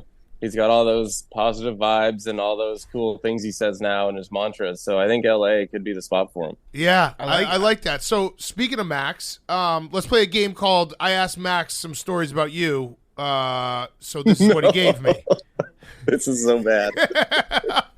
Max said, ask him how many White Claws he drank when he shot 58 at his home course. Yeah, it was I believe we got to 12 on the 18th hole. Okay. So it wasn't like the most ever, but it was a pretty good clip to shoot 14 under par. As your swing coach, I highly recommend that you get wasted at all tournaments. Yeah, sounds like there you're- has been discussion, but I don't think that there's a spot there, and I found the spot that day. But if you poke the bear too often with it, it doesn't work out in the end. It's very true. Somebody should actually study that, because we've all had the thought, maybe when you're playing beer pong or you're doing some sort of like Right. eye-hand coordination event where you reach that golden space where it's like, if I were to guess, it's probably right around a .06 to a .07 if you were to take a breathalyzer. Science should really catch up to this, because I do think that there's something to the fact that if you're buzzed but not drunk, you can be better at certain sports. There is something with the freedom. It just kind of frees you up. It clears your headspace. And I think, like, a lot of people play darts or beer pong or pool. And it's like, oh, I got to be a little buzzed to play this better. Like, we all know that feeling. So I think if you can somehow get there sober all the time, that'd be great. But that's just not realistic in the fun games we play. So, it's easier after 3 or 4 beers to just find your zone and get after it. Okay, so we're talking about buzz, but you were hammered when you shot a 50. Well, White Claws is over 4 or 5 hours. So that's only... I mean, after I hold the putt to shoot 58, then I got hammered. Yes, that was a fun next couple hours. That's an insane score. I mean, were you just every single hole? You're just like, I keep doing it. What's going on now? Because it sounded like you were having fun when you were doing it. Yeah, we actually had Kyle Schwarber and Ian Happ out that Hell day, yes. and then a couple other buddies. So we had a good group. We had a 6-some. It was during the pandemic, 2020. So the Cubbies had their time off, but. I was only 2 under through 7, so I shot 12 under my last 11 holes. So it was kind of a blackout on the golf course side of things. I clearly wasn't blacked out from the White Claws, but it was it was a moment that I probably will never return to on the golf course, but I'm glad it happened. That's incredible. All right, here's the other one. Questions that Max asked me to ask you. The time that you went out on a Friday night because you thought you missed the cut, but then you found out that you actually did make the cut. Yeah, that was back on the Corn Ferry Tour back in 15 or 16. Might have been summer of 15. We're in Springfield, Missouri. That is maybe the armpit of America. That is a tough area there. Great tournament, nice host, just a tough area. So it's like 100 million degrees. It's hot and humid. It's in July, and yeah, I thought I missed the cut, so we had some beverages, and then turns out I made the cut. So I was one of the first off Saturday morning. I was not feeling well that morning. There's possibly a video I might send you guys after this if it's kept under wraps. It's pretty great, but feel myself walking on the first tee and not feeling so great. I ended up making 10 birdies that day, shot 9 under, and was in 5th place after that day. So. There's been a couple of these things. I really don't do it that much anymore, like almost never, which is good. But there was times when in my younger days, when I could handle a hangover better than I can handle one now. I think you've taken, like, between Full Swing and just talking to you here, you have the title as, like, guy everyone should want to golf with. Because, like, when I think about when, like, oh, I want to go golf with, like, John Rahm or, like, Jordan Spieth. No, not really. They're probably psychos. You would probably be a good time. You know what I mean? Like, you probably don't, especially when you're not playing competitively, take it that seriously. Yeah, I think golf is, I actually have the most fun. If you're near the lead on Sunday in the tournament, that's the most fun. But if not, I love to play golf with my buddies back home. Like, it's one of my favorite things to do. It's like a lot of, they're working, 40, 50 hour weeks. So when they get off, like, they're having the most fun. They're all of a sudden, they're at their Disneyland, and I get to join them in their best part of their week. And we're going to drink and hang out and have a blast and kind of talk shit to each other and, gamble a little bit. So I love that. I'm at a fun place called Mesa Country Club. The 4-play guys actually came out and did a scramble out there, but it's just a great group of guys. You just get together and you have a blast. And so if I hit the lottery, I don't know if I'd play PGA Tour golf anymore, but I would still play golf all the time with my buddies. That's awesome. Is that your caddy that just walked by? Yeah, that is my caddy, Geno. Does Geno want to come over and say hi real quick? Geno, you want to come say hi to these guys? Do they want me to come say hi? I think they think your bald head is beautiful and they want you to come over here. It's shaved badly. Said his bald head needs shaved. I don't know that's how okay. this audio works, but we're a close couple here anyway, so we can do it. Hey, Geno. Hey, Geno, what's up? How's it going? So he was go left of that. He was just telling us how you won't let him get drunk anymore while he plays golf and how he secretly resents you for that. Yeah, I know. So, well, sometimes it works out and sometimes it doesn't. And I would say it probably doesn't work out Put it more in than that it ear. does. Sorry. Technical difficulties. Yeah. Does it not No, work? that wasn't a No, it's technical. working? That wasn't a technical difficulty. That was just stupid. You just never put on headphones Well, before. It's a left ear. I thought I gave you the other one. No, you're in the wrong one. There we go. He needs a caddy. Yeah. Why'd you let him drink? Yeah. I enjoy money, and the alcoholic beverages seem to take that out of my pocket sometimes. Yeah. Yeah. Would you guys consider your relationship to be a bromance? I just think we're just basically married at this point. I don't know what you would call that, but we spend as much time together as we do with our wives. So, and we kind of fight like married couples, and we complete each other's sentences and all that jazz. So That is great. true. We'll get into arguments on the golf course without ever actually speaking. And he'll pull a 7-iron and hit it over the green. And I was like, I had a whole argument with you about why you should have hit an 8, but you won the argument. Right. And no words were ever actually spoken. Yeah, and Yeah. so there's a great moment in the Full Swing episode when you call him a boner at the U.S. Open. Love Yeah, that I was hoping moment. that one wouldn't make the. I was hoping that wouldn't make the cut, but here we Yeah. are. So has there ever like a point, because you guys have a very unique caddy player relationship, where I would imagine Tiger's caddy's not being like, "Hey, you fucking boner." He should. Probably not. But has there ever been a moment where you thought, Geno, you might have gone too far, or Joel, you were like, "Hey, dude, you're my caddy. Like, chill out for a second." I try to be conscientious of the fact that he is my boss. I mean, he's my best friend, but also I respect him, and I try not to take it to that next level. And I know I couldn't say that with other players. If I was just randomly caddying for somebody else, I would never do that. So I kind of know my boundaries and what I can and cannot say or should not say to Joel. So I'm always mindful of it. I try to stay on the good side of the line there. Yeah, and Joel, so has he ever, what's the closest, like, where you're like, you know what, fuck this guy? Well, I think I say that all the time, just in a strictly like a brother thing. I'm like, no, that's a terrible club. That was a bad read. That was like, so he lets me vent to him and doesn't take it personal, which is great. There's been times where he's like, dude, you are miserable to be around right now. Like have more fun, shape up, or this sucks. You suck at golf right now, and you have a terrible attitude. So I don't want to be around this. So he kind of kicks me in the butt that way to kind of gets me turned around. But we've had a few dust ups out there. 99% my fault of just saying stupid things to him because I was mad. But he's really good about keeping it like pretty business on the golf course. We have fun, but it's still, I am the one who cuts his checks. So I get to be the boss, which is great. At the Waste Management a couple years ago, when you took your shirt off after playing the 16th there, did you know that Joel was going to do that? And after the fact, did you you should try to take the heat for him, be like, I told him to do that, I'm sorry. Like, as a caddy, you could get away with, like, I'm the bad guy here, don't attack Joel. You're right. I should have. Now that you say that, I've never even thought of it until right this moment. I definitely should have took the heat for that one. No, I did not know the shirt was coming off. The way it played out with Harry Higgs, and the fact that he had a 10-footer for par there or whatever, and everyone chanting, "Take it off, take it off." And I think you can hear me say in the video, I was like, if he makes this putt, I feel like it's coming off. And sure enough, that shirt comes up, and I looked up and they started throwing beer cans, and one was coming right at me. And I didn't know if they're full or empty or what, but I felt like I was in danger. So I actually ran through the tunnel to 17T as soon as the beer can started flying. And I stopped and I looked back and I could see Joel, helicopter in the shirt.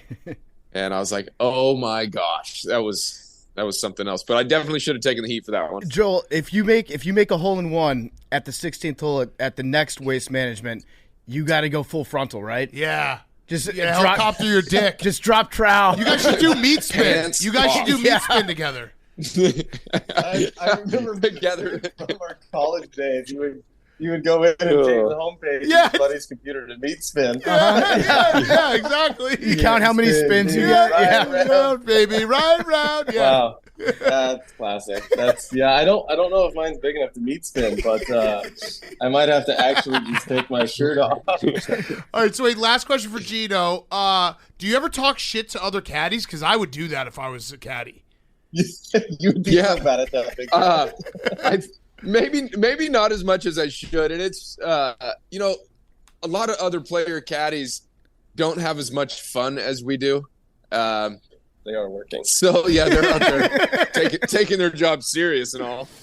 But there might be some poking, but it's all like just little playful stuff, nothing too aggressive. It would be more fun if we could really get after each other. Yeah. Like if you win if I was a caddy and my player wins, I'd be like, bump up my rate because you should have seen what I did. Yeah, you should have seen what I did to the fucking the co-leader's caddy on the 15th hole. Like I just mentally destroyed him. He hasn't had a good read all day. You gotta start doing that, man. That's right. You gotta start doing that. That's a good call. I feel like that's a really quick way to be hated. Yeah, no, that's fine.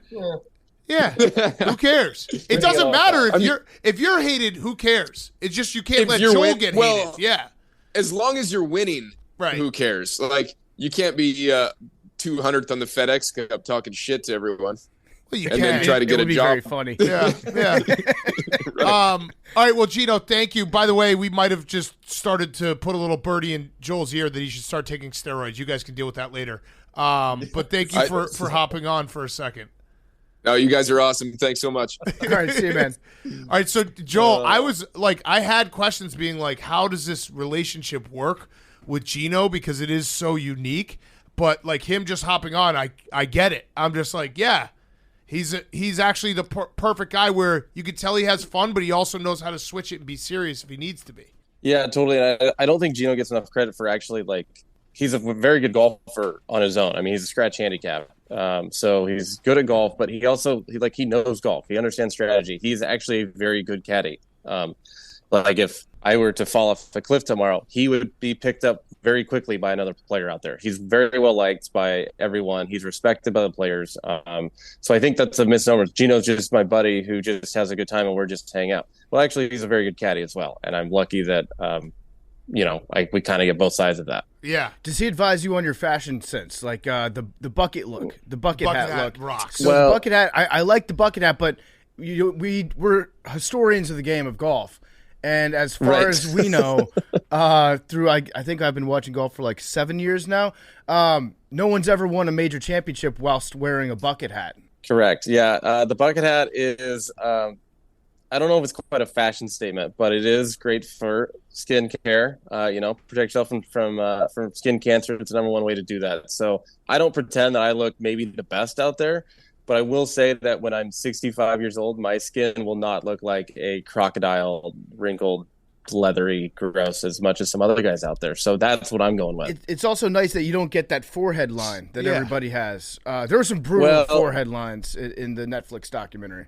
Shocking. Yeah, I'm sure there's a lot of those. I mean, Stuart Sink, I think, is known for the most now with the bald head and that, which is it's incredible to see even in person. But the tan is way more evened out, which is nice, and keeps the sun off me for the most part, which is great. Listen, bucket hats. No one's ever seen someone in a bucket hat and been like, that guy looks so fashionable and awesome, like attractive. But they do look at it and they're like, that guy looks like a fun time. I would say so, especially if you're like a pool party, you throw in the shades and the bucket hat. Now you're protected, and you're like the fun guy who's kind of the beach, the pool. Yeah, like, that's right. I think they've really come in lately, and you see a lot of younger guys doing it in the sun. I think it's a great idea. Yeah. So you did mention protecting against skin cancer. You have an unbelievable foundation you just launched. It's called the Dahmen Family Foundation. Not to get serious, but that part of the story on the Full Swing, that was a really impactful. You lost your mother to cancer. You had cancer. I think your brother had cancer. I mean, it's really. Did they when they brought those up? Were they trying to get you to cry, or was it because I feel like there's something that happens in these documentaries where they maybe showed you some really sad pictures, and then they're like, all right, we got some questions real quick about your mom. Right. It was. I would say that I can talk about my mom 99% of the time without crying, but like you said, they push some buttons on there and they put I don't know, it's almost like the music comes on, when those things, and you just feel like all of the feelings are there, and they ask you these pointing questions, and you're like, yeah, I mean, you kind of get into it. I mean, so yes, correct. I think that was their goal. They knew what they're doing. They're good at their job, and it works. That's for sure. I did not plan on crying about my caddy, but crying about my mom and kind of the struggles we had with cancer.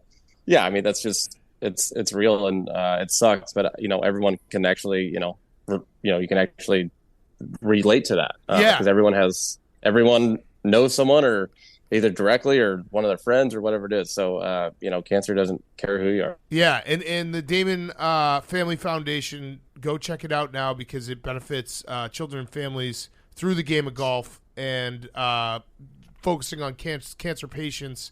So you're right. Like everyone knows someone, family member, friend who's dealt with cancer. So it's something that we should all rally behind. That's go really check cool. out the foundation. Yeah, for sure. I think we're gonna try to have a golf tournament in December in Mesa, Scottsdale area. So we'll try to launch one. I'll try to have some of you Barstool crazies come out and have a lot of fun. I know you have a bar out there now. Yes. So might as well, and we can get you guys swinging some clubs, and then we'll go to the bar afterwards. I'm in.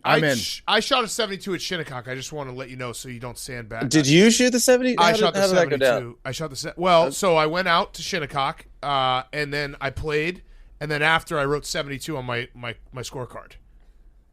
Oh, well, great job. Thank you. I mean, that's pretty good. simple. Like the thing that people don't realize about golf, you can shoot whatever score you want when you just write on your scorecard. It's so stupid that people. It's so stupid. People are like, "I'm trying to get under 100." It's like, bro, you can be under 100 tomorrow. You could you just write it down and don't use an eraser on it. It's perfectly fine. Yeah, I actually did have a bunch of people hit me up being like, "I didn't know you were that good." And it's like, yeah, man. It is what it is. Yeah, hey. It's really good that day. 72 at Shinnecock. That's awesome. I'm curious. I have one last question because I noticed more so during the documentary than I have watching golf about the ludicrous size. I don't know if that's the scorecards or the yardage books that you guys carry around in your ass pocket all day. Yes. Do you have Do you have to get special pants for that because it doesn't look like they fit in a normal pocket? So that's funny you say that. They look even worse on the LPGA tour because the girls have way smaller shorts or whatever, and the pockets are smaller. But no, the people who make the yardage books, there's a couple different companies, but there's a couple of popular ones out here, and they do fit in a normal pocket, but they are rather large. And I still don't really. I just carry one because that's what the good players do. I don't really look at mine that often.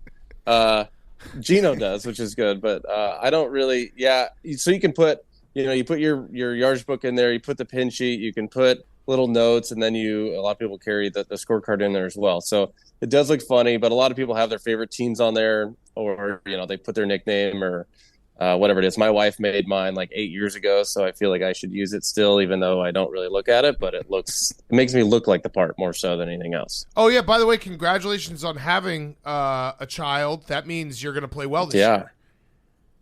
Is that what that means? Is that perspective thing and like the whole like life change thing? Yeah, and you take golf more seriously. All right. Yeah, well, that'd be great. Yeah, which is even more shocking how Max choked at the Genesis. So, but we do expect big things from you this year with new fatherhood. Well, yeah, it's been fun. We're 5 weeks in. My wife has been amazing. It's amazing to watch what the women have to go through, and then like their instincts just take over, and all of a sudden they're just like this amazing mom. So for me, I'm working at it. I'm participating a lot. I don't know if I'm good at it, but I'm trying hard. I'm trying to make sure my wife's comfortable, and I can do all the extra stuff around the house. But it's been a lot of fun. I can't wait for the little man to grow up, and they say don't wish for that, all that other advice. But man, I want my kid to be like 10 and playing sports, and I can go yell at the referees and do all that stuff. That's what I want to do. Yeah. And also you can use your child as a shield in case anybody accuses you of taking steroids. You can be like, listen, I'm a father. There are more important things in life than golf right now. I wouldn't sully my body by doing that. Wow. Way to bring that back in. That was impressive. That was true professional podcasting there. Yeah, no, it is true. You can just anytime I find myself in any issue, I'm like, listen, father of two, dude. Like, how could it's whenever someone's trying to get out of a big issue, they're like, as a father and man of faith, how could I ever say this slur? Well, I said it, but how could I? Right. Yeah, that's fair. Yeah, that's a good point. Barstool, I got Big Cat. I got to ask you. Yeah, I think I first heard of you back when you were manhunting. Yes. That was the first time you came across my feed. Can we go manhunt something else or do something fun? I really enjoyed that. Dude, that was so for people who don't know, it was back in 2013, the Marathon Bomber. It was an old Twitter, like very old, Twitter 1.0. Dave and I we found the police scanner and we live tweeted, kind of illegal looking back on it, because like we actually probably harmed their own investigation. We were just live tweeting updates from the police. Wait, were you the guy? Were you the guys that I was on top of it. That one poor bastard get accused? No, that wasn't us. No, it was that was before, because that was like there was a kid at like Brown or MIT something. or something. Yeah. No, this was during the actual event, and then that was a crazy time. I was addicted to manhunting. I am down to manhunt something. So. Yeah, what should we do? I'm pretty into that type of stuff. Well, I'm not sure. I was willing to take your lead on it, but I would just, let me know if you see something come up that's worth manhunting. I'm pretty into it. Dude, you know what? What about one Joseph Coney? The child soldier leader. You remember him? We never did find him back in 2012. Yeah. Uh-oh. I'm gonna have to look back into this. Maybe should we get on the trail again? Yeah, we should probably get back on it. Do you know? I don't know if you saw, but I got since I had that like buzz from manhunting, I got addicted to like police scanners and stuff, and it all ended with like 2 months after that. There was an upside down horse in California that I was like live on the scene on the scanner, and I was like, this is probably too much. Like being a police scanner person is a little weird. Like, it was like 4 a.m. in Chicago, and I was just like, we got a horse upside down in a hole. Like, what are we going to do? How are we going to get this horse out? How did you choose which scanner you would go on? You would just go to big ones? I just go to random ones. People would tip me off, being like, hey, we got a situation going on here. And I would just – and then you there's a point in your life where you're like, am I going to be a full-blown police scanner guy? And I stopped it right then, which I think was the right choice. That was the right choice, but I think if it's just big enough and it's and it's captivating the entire country or the world, I think you should get back on the chase again. That was rather enjoyable. You know what the best are the people that just dedicate an entire Twitter account to like a college town, a small college town like Iowa, their police scanner. Yeah, and then after a big win, it's all tweets like. There's a 19-year-old female who's on top of a traffic signal. She refuses to come down. Yeah. I love those. I love those updates.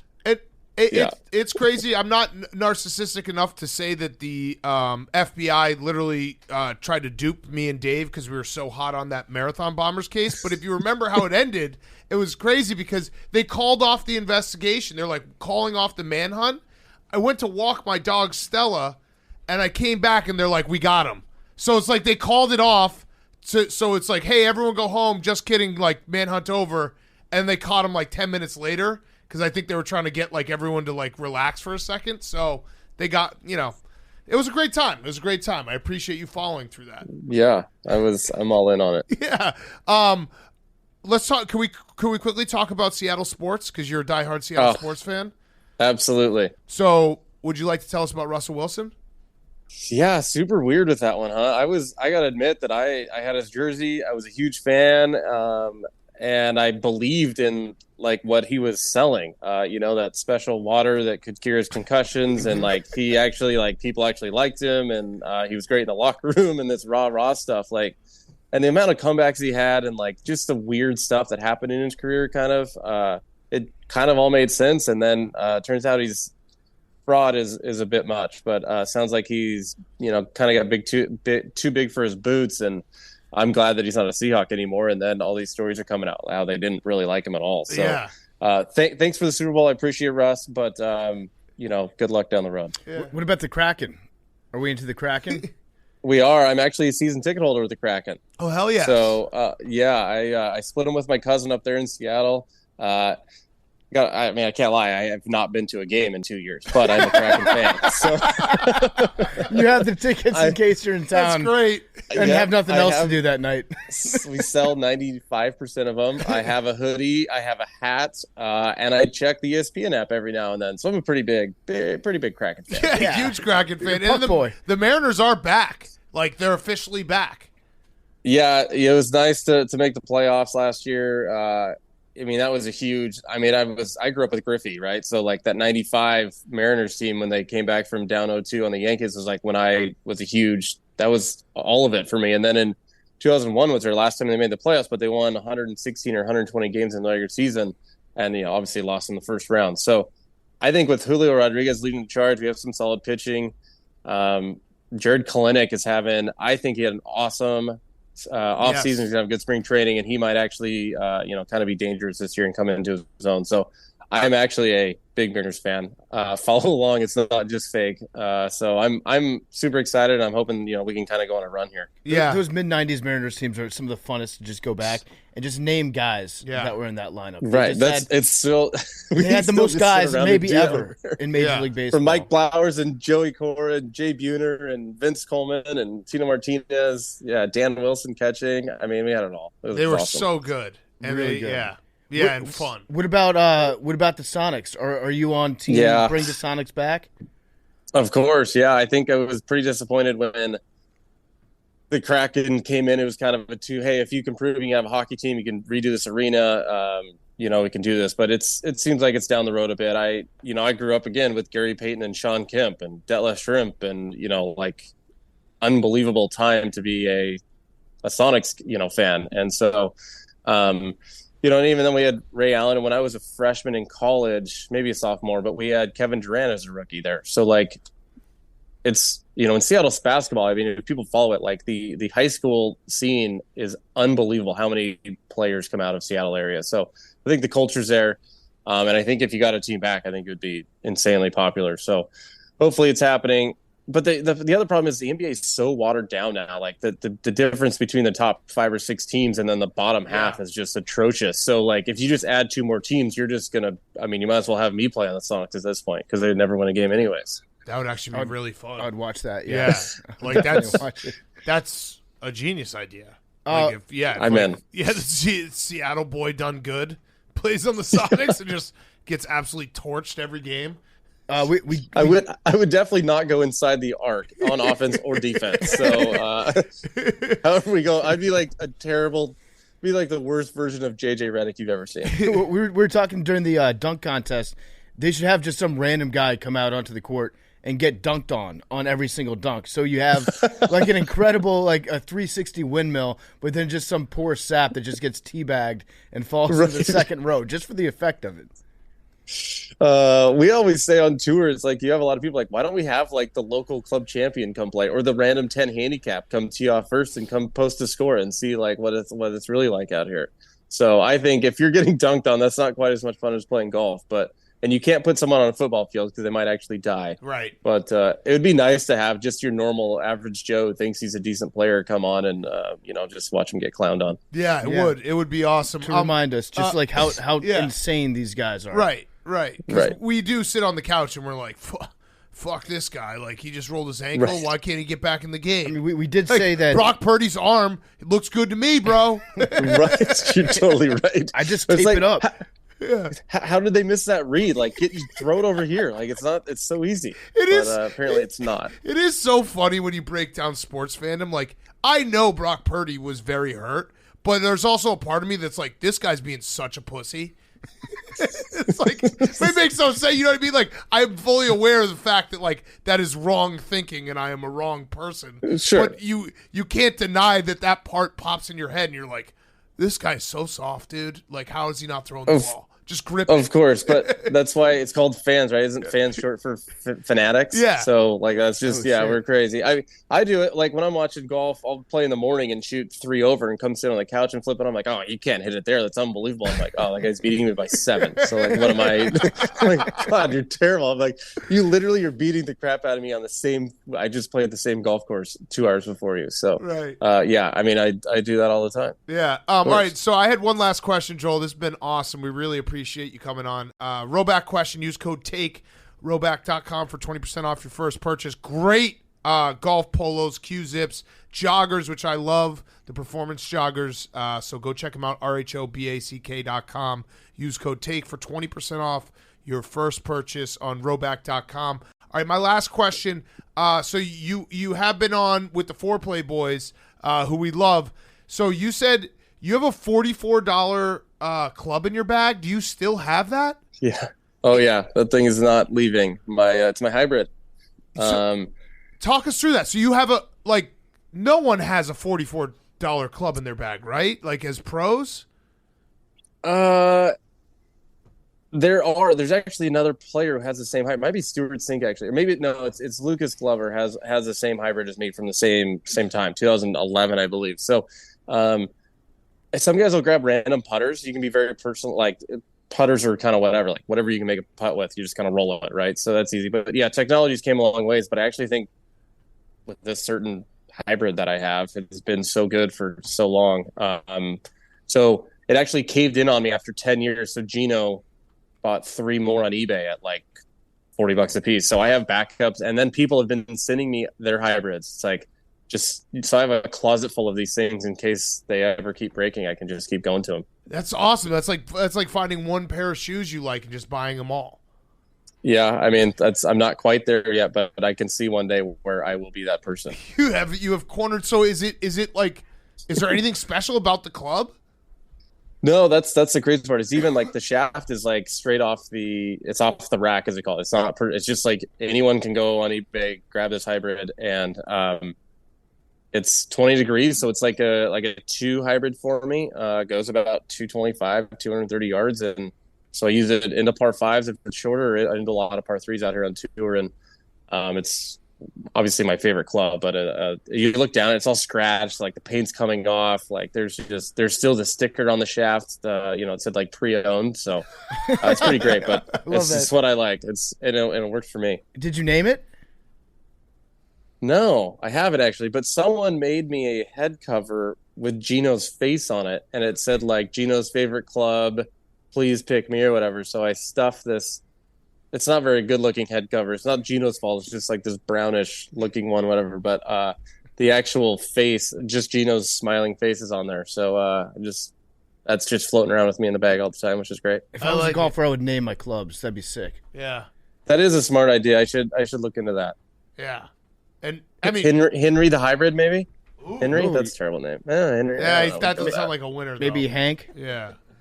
Hank, yeah, but Hank's kind of like the tank, and this guy isn't really a tank. He's more like a sniper. Okay, so yeah. Also, Chris Kyle. Golf balls like the size of a ping pong ball. That'd be bad luck. Yeah, for that one. yeah. But Joel, thank you so much, man. This has been so much fun. Yeah, thank you guys. This is awesome. You guys are. I follow along to all of your hooligan-ness and all the crazy stuff you guys do, but. Yeah, you guys are great, and thanks for having me on. Yeah, appreciate it, and we'll definitely have you back on again when you're going to win something big this year. I feel it. It's I love that. Happen. I'm gonna try my hardest. I'm gonna put a little not more work in, but I'm gonna continually work at it, and hopefully the stars align for me. Same amount of work. Yeah, right. Yeah. Hey, listen. You're good at golf, man. I just want you to know that. Yeah, Yes, actually, Max sucks. Like the fact that he just gets drunk and says that. Who wants to drink with that guy? Yeah, you're right. I mean, he's too serious. He's too good. So I got to go out. I got to beat him these next couple of weeks. So I have some bullets in my chamber next time he comes talking crap to me. I love it. All right, thanks so much, Joel. Appreciate it, man. Okay, great interview with Joel Dahmen. Thank you so much, everyone. Go check out his foundation. Let's wrap up. We have, if you skipped ahead, by the way, we had something happen right before the ad. Hank peed in a bottle, I peed in a bottle, and if either of us get the lottery ball number correct, the other person has to drink out of their bottle. So that is going to happen. I'm going to get the number. It's not. Okay. Chicago FAQs. Yes, quickly before Billy is wearing the hat. I've been wearing it for the last month or so. PFT liked it so much he basically stole mine when he saw me wearing it. Those are on sale today as well. Sorry for promoting the brand. I would say it's the best hat we've ever made. I agree. Confidently say that. I wear it all the time. Agreed. Yeah. No, PFT literally was like, Why do you get that? Yeah, no, Hank does get big his, dogged you. Hank gets his grubby little mitts on the merch before anybody else gets a chance at it. Yeah. Yeah, and I happily gave it to you because they're great hats. All right. Chicago FAQs. How many people asking for jobs? Memes went through these, so I'm sure he filtered those out. Okay. Hey, fellas, can you give us a rundown of all the features of this new office? I've heard there will be a basketball court. Yes. But what else besides that? Yes. Workout area, tennis court, Yes. batting cages, turf area, pool, hot tub, sauna, steam room, pool tables, ping pong, etc. No Thanks. ping pong table. I'll hang up and listen. Oh, we'll have a ping pong table. Yes, it is. No, we're going to take it away for vibes. Oh, got it. It's going to be incredible. It's a big reason for the move is you can't get this type of office in New York City. We'd have to go live like deep into New Jersey or something for that. But the office is going to have a ton of awesome stuff. So a full basketball court, a full golf simulator, full workout area. We're going to have a turf stretch where we can do shit, competitions and stuff. The warehouse is big enough that we'll be able to play wiffle ball. We have a ton of different new studios. PFT is going to have a music recording studio. There's a kitchen for cooking videos.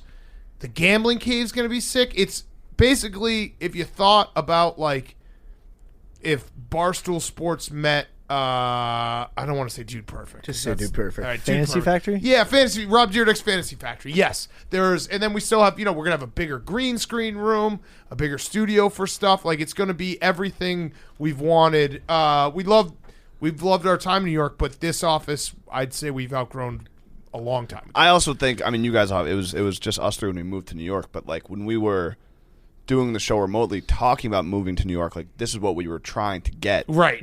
Correct. It just didn't work out space-wise. Yes. But this has been something I would say has been in the works, and like it's not, we didn't just start thinking about it. We've always desired like to have this space, and now that we have it, it's going to be We great. actually looked when we first moved to New York. I remember Dave, Kevin, and I went and looked at spaces, and we looked at a space in Long Island City that was similar to what we're getting, and Dave was like, it's too far away from Manhattan. So it is, yeah. The amount of content that we're going to be able to create day to day is going to be insane just by the space that we have. Hank has actually been talking to me about maybe getting a full F-18 cockpit flight simulator. Oh, yeah, we're going to have a new gaming room, too. So the full F-18, Hank says that there's room in the budget. So that's going to be incredible. But I can't wait. I told him that he just came into some money, and that's a good investment for him. That is a good point, though, PFT, because we will have a new gaming room, and when the NCAA game comes out, I'll bring back like that kind of stuff. We don't have a lot of those things in this office right now. When is the move happening?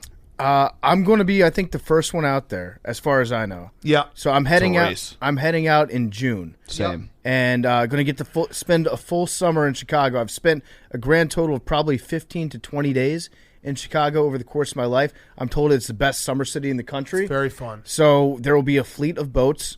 There will be a lot of golf being played. Yep. And it will be a great place to get my feet wet. I'm going to probably move sometime in July, depending on Baby 3 when his arrival is. And then in terms of when the new office will be opening, it's set date of September 1st. So plan for November. Yeah, no, there'll be some hiccups to start, but we will hopefully be in the new office for football season. So that's actually a good question because June and July we might be getting a little creative with some of our taping. I assume people will be cool with that. But we will obviously still have a show every single Monday, Wednesday, Friday. It's just we might be doing a little bit of remote taping. I might come to Chicago and do it in the old office. You guys might come back here for a couple tapings, but we'll figure it out. So there might be about a 6-week stretch where some of us are there and some of us aren't. Yeah, and if you can't make it out, I'll just do the show, The White Sox Dave. Yeah, people love that. Yeah, no, it's going to be. I guess this is probably. We had a lot less listeners back then, but in my mind, it's no listeners back then. It's like the same as when we moved to New York, Correct. which obviously that summer was very much like chaotic. in flux. Yeah. I mean, with the first 6 months of this show was all Skype. Right. Yeah. So and technology has come a long way because remember how bad the audio was with Skype shows? Yeah, and sometimes our producer just wouldn't be awake. Yeah. And now we have. I actually think Riverside. Long days on the boat and then trying to record a podcast, like that might happen. Yeah. Yeah. Might happen. Jumping off a bridge into the ocean. That's why we're not moving to LA. Is the whole PMT crew relocating to Chicago? Good question. Good question. This is what people want to know. I'm like 50-50. I'm less than that. Yeah, I mean, it No. seems fun. It seems like a cool city, but I have to be sold on it a little bit more. So there's a bunch of people moving from the office, including a lot of the PMT guys. I think we're going to do, by April 1st, we'll have a full answer to exactly who's coming and who's not. But Hank, Max, PFT, myself, and then there's, like I said, a bunch of people in the office. I think there's some people in the office that are weighing their options. So by April 1st, we will know exactly. But I think a lot of people know, like Brandon, KB, Nick, Kate, Mark Titus. Who else? So my Uncle Chaps is coming. Mm-hmm. Am I missing some people? Donnie. Donnie just dropped that on us yesterday. Yeah. I'm very excited. Chef about Donnie that. and Wonton Don? So I've heard. Yes, I've yeah. heard that as well. Well, I love Donnie so much. He can't I love Chef Donnie as well, but and I had a conversation with him a few months ago. But Wonton Don came up to me. He was like, I was just thinking maybe like I travel a lot. Like maybe I'll come to Chicago. I was like, yes, dude, yes. Yeah, he brought that up Yes. out of nowhere a couple days ago. I was like, yeah, okay, Yes, yeah. yes. That would rule. Yes. Jerry's coming. Maybe Stephen Shea. There's a lot of people, so it'll be great. It'll be a great group. Big T. Big T. Maybe. Yeah. So there's a lot of good people. First, congratulations on the move. Do you think it will be harder to get guests in Chicago versus New York City? Good question. I think the truthful answer to that is yes. A little bit, because there just won't be as many guests. But In-person guests. Our mission will be to be the spot that you go. Like, we're Chicago. If you're coming there for sports, you're going to stop and talk with us. Yeah, so I've thought about this because obviously there'll probably be the way I've broken it down in my brain. I think a lot of people who listen to this show, there's some really good guests. Joel Dahmen was a good, why am I losing my words? Was a good example of that. A guy we never met comes on, great guest. We'll still be able to do that obviously via Zoom. There are also some interviews that we do with the press junkets that don't always land. I think those are interesting, but we might lose out on a couple of those. But like PFT said, I do think that because we're the #1 sports podcast, whenever people come to Chicago, they will come, especially to our office, and want to see that. So it might be a little bit, but I don't think it's going to be drastic enough that people are going to be like, oh my God, they can't get any guests. And we'll throw this out there. We are going to travel still to get guests if we have to. Like we've been talking about doing a week in LA every year. Like if we have big guests, a lot of our big guests we travel to, and we will still do that. Is ABP going to make sure to have loud heating pipes in the new Chicago pod room? Yes, and I want to be next to a fire station. Yeah. Those are my only 2 requests that I asked him. Yeah. As long as I have 3 requests for him, I want to have the worst pipes in America.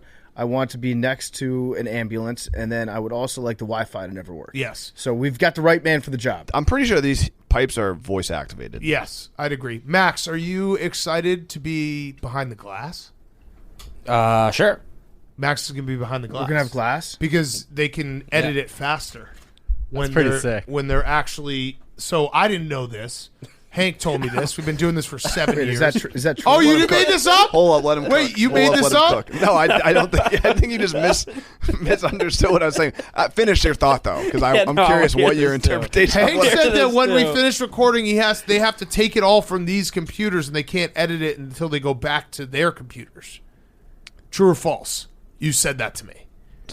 True. That takes The 5 minutes. Oh, he made it seem like it was a big fucking deal. No. The point was that we have memes, Evan and Shane, who are not in the room, Oh, so they can listen live Got and it. make notes and write it. like That makes that's sense. a good clip, whatever. that makes in more real sense. time. I thought memes And- was just but na- listening somehow on his computer. no, right now. like we Did you record think for an hour and There's then they no listen. Zoom. Yeah. BFT, did you think that? Memes comes in occasionally, and he like references something that Yeah. we talked about. I feel like at that one sneaky point bitch it's is possible, listening. but like Yeah. No, on the weekends he can go and listen in the control room. Got But it. but So during now the we'll have week, everyone yes. in the we'll have everyone in the room, and then Max and the boys will be behind the glass with mics so they can still talk, but it'll be nice for them.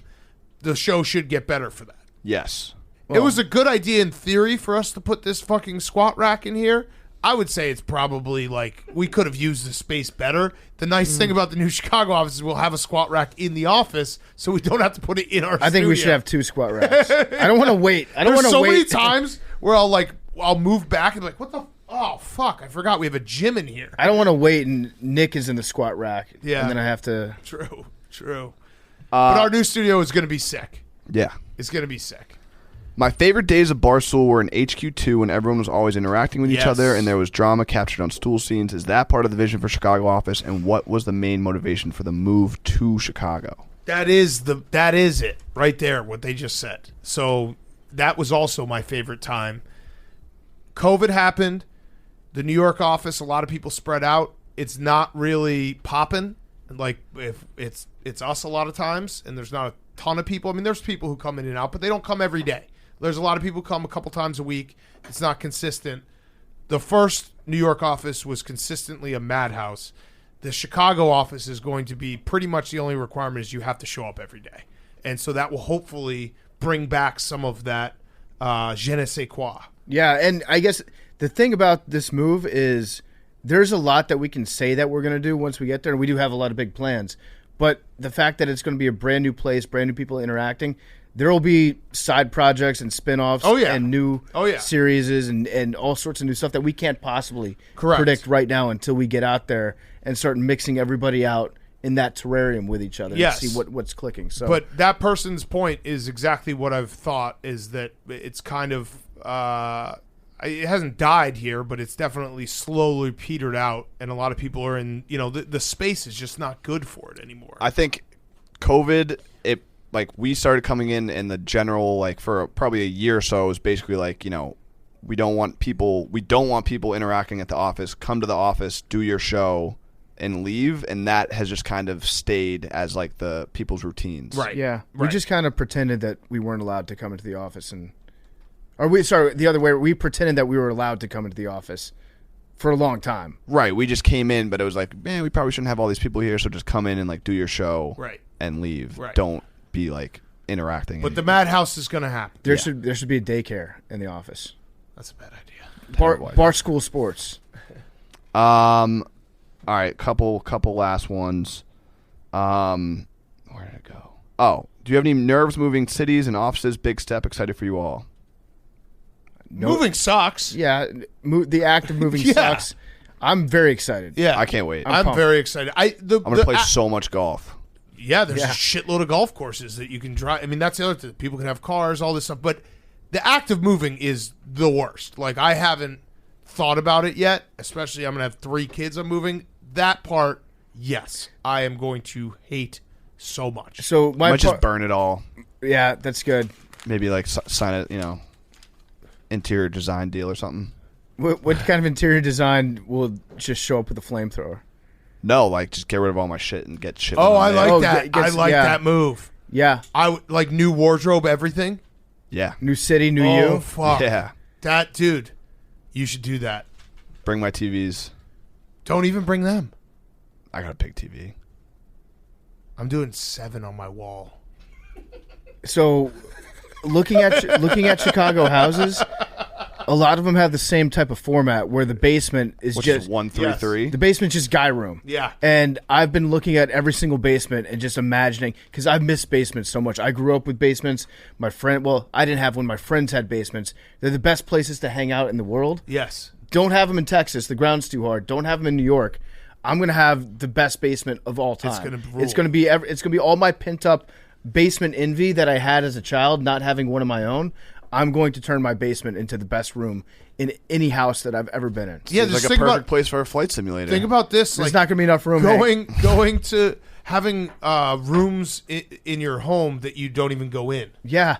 That doesn't happen in New York City. Yeah. You use every single fucking piece of your house. Are you going to have that one weird room in your house where you walk in and then you turn to the left and it's that room that nobody goes into? Yeah, there's always that room. Fuck that room. Yeah, that room sucks. That room sucks. Like basically Thanksgiving, Christmas, and one other time of year. But it's not even the dining room. It's it's a room room for with cheese before, because it's oh, we shouldn't be watching TV right now. Let's all sit and have a conversation. Fuck conversation. Put on the TV. That room it's the room that your parents bring you into when they're telling you that they're getting a divorce. Yeah. And it's never used besides that. Yes.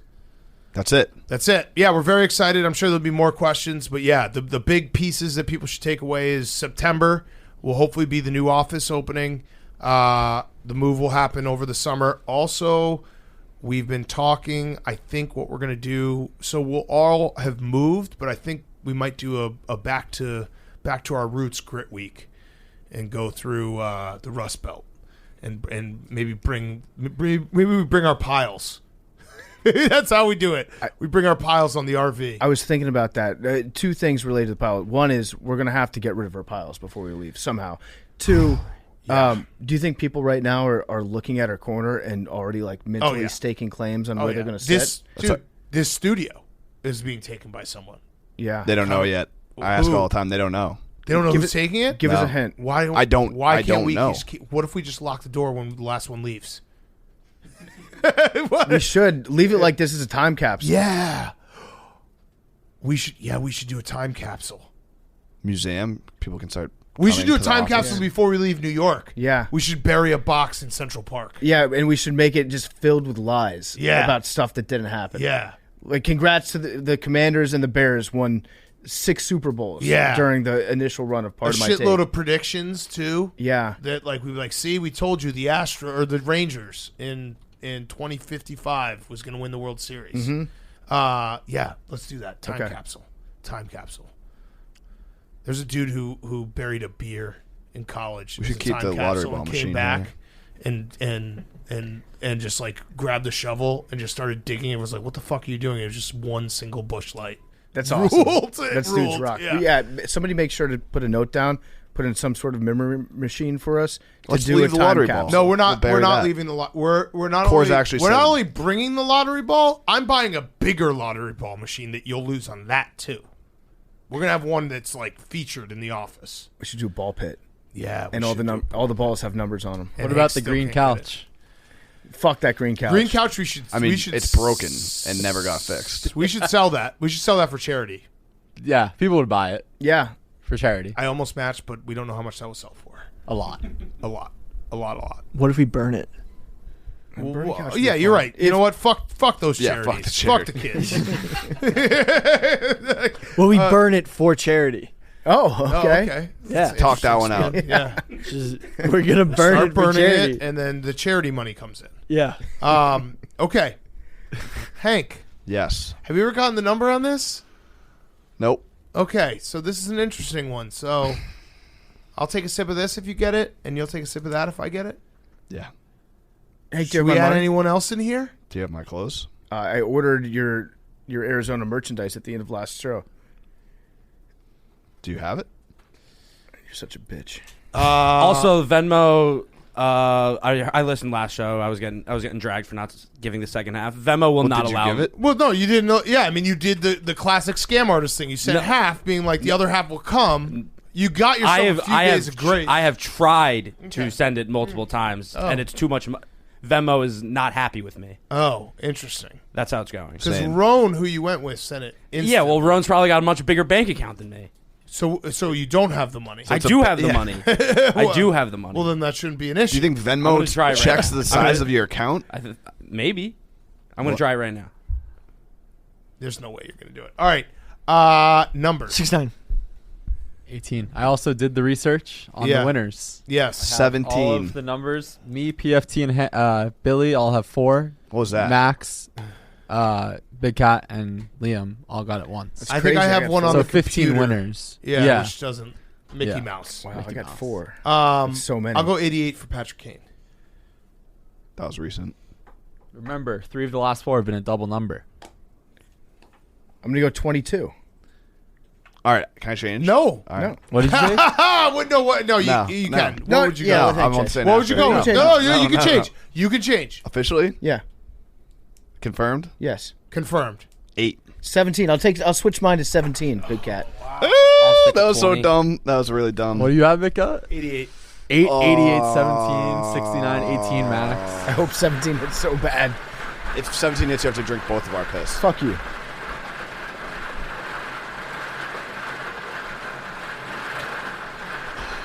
30. You're way off. 30. You're never going to That was get it. anti. Yeah, that was actually dumb. was the scariest Six one we've times. That ever was done. really dumb. Should we run it back?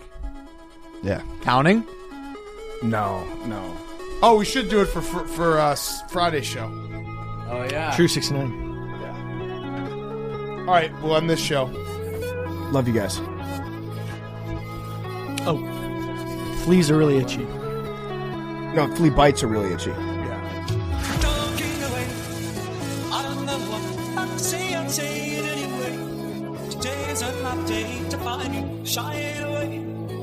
I'm coming for your love of King.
It's better to say, it's better to say, it's better to say, it's better to say.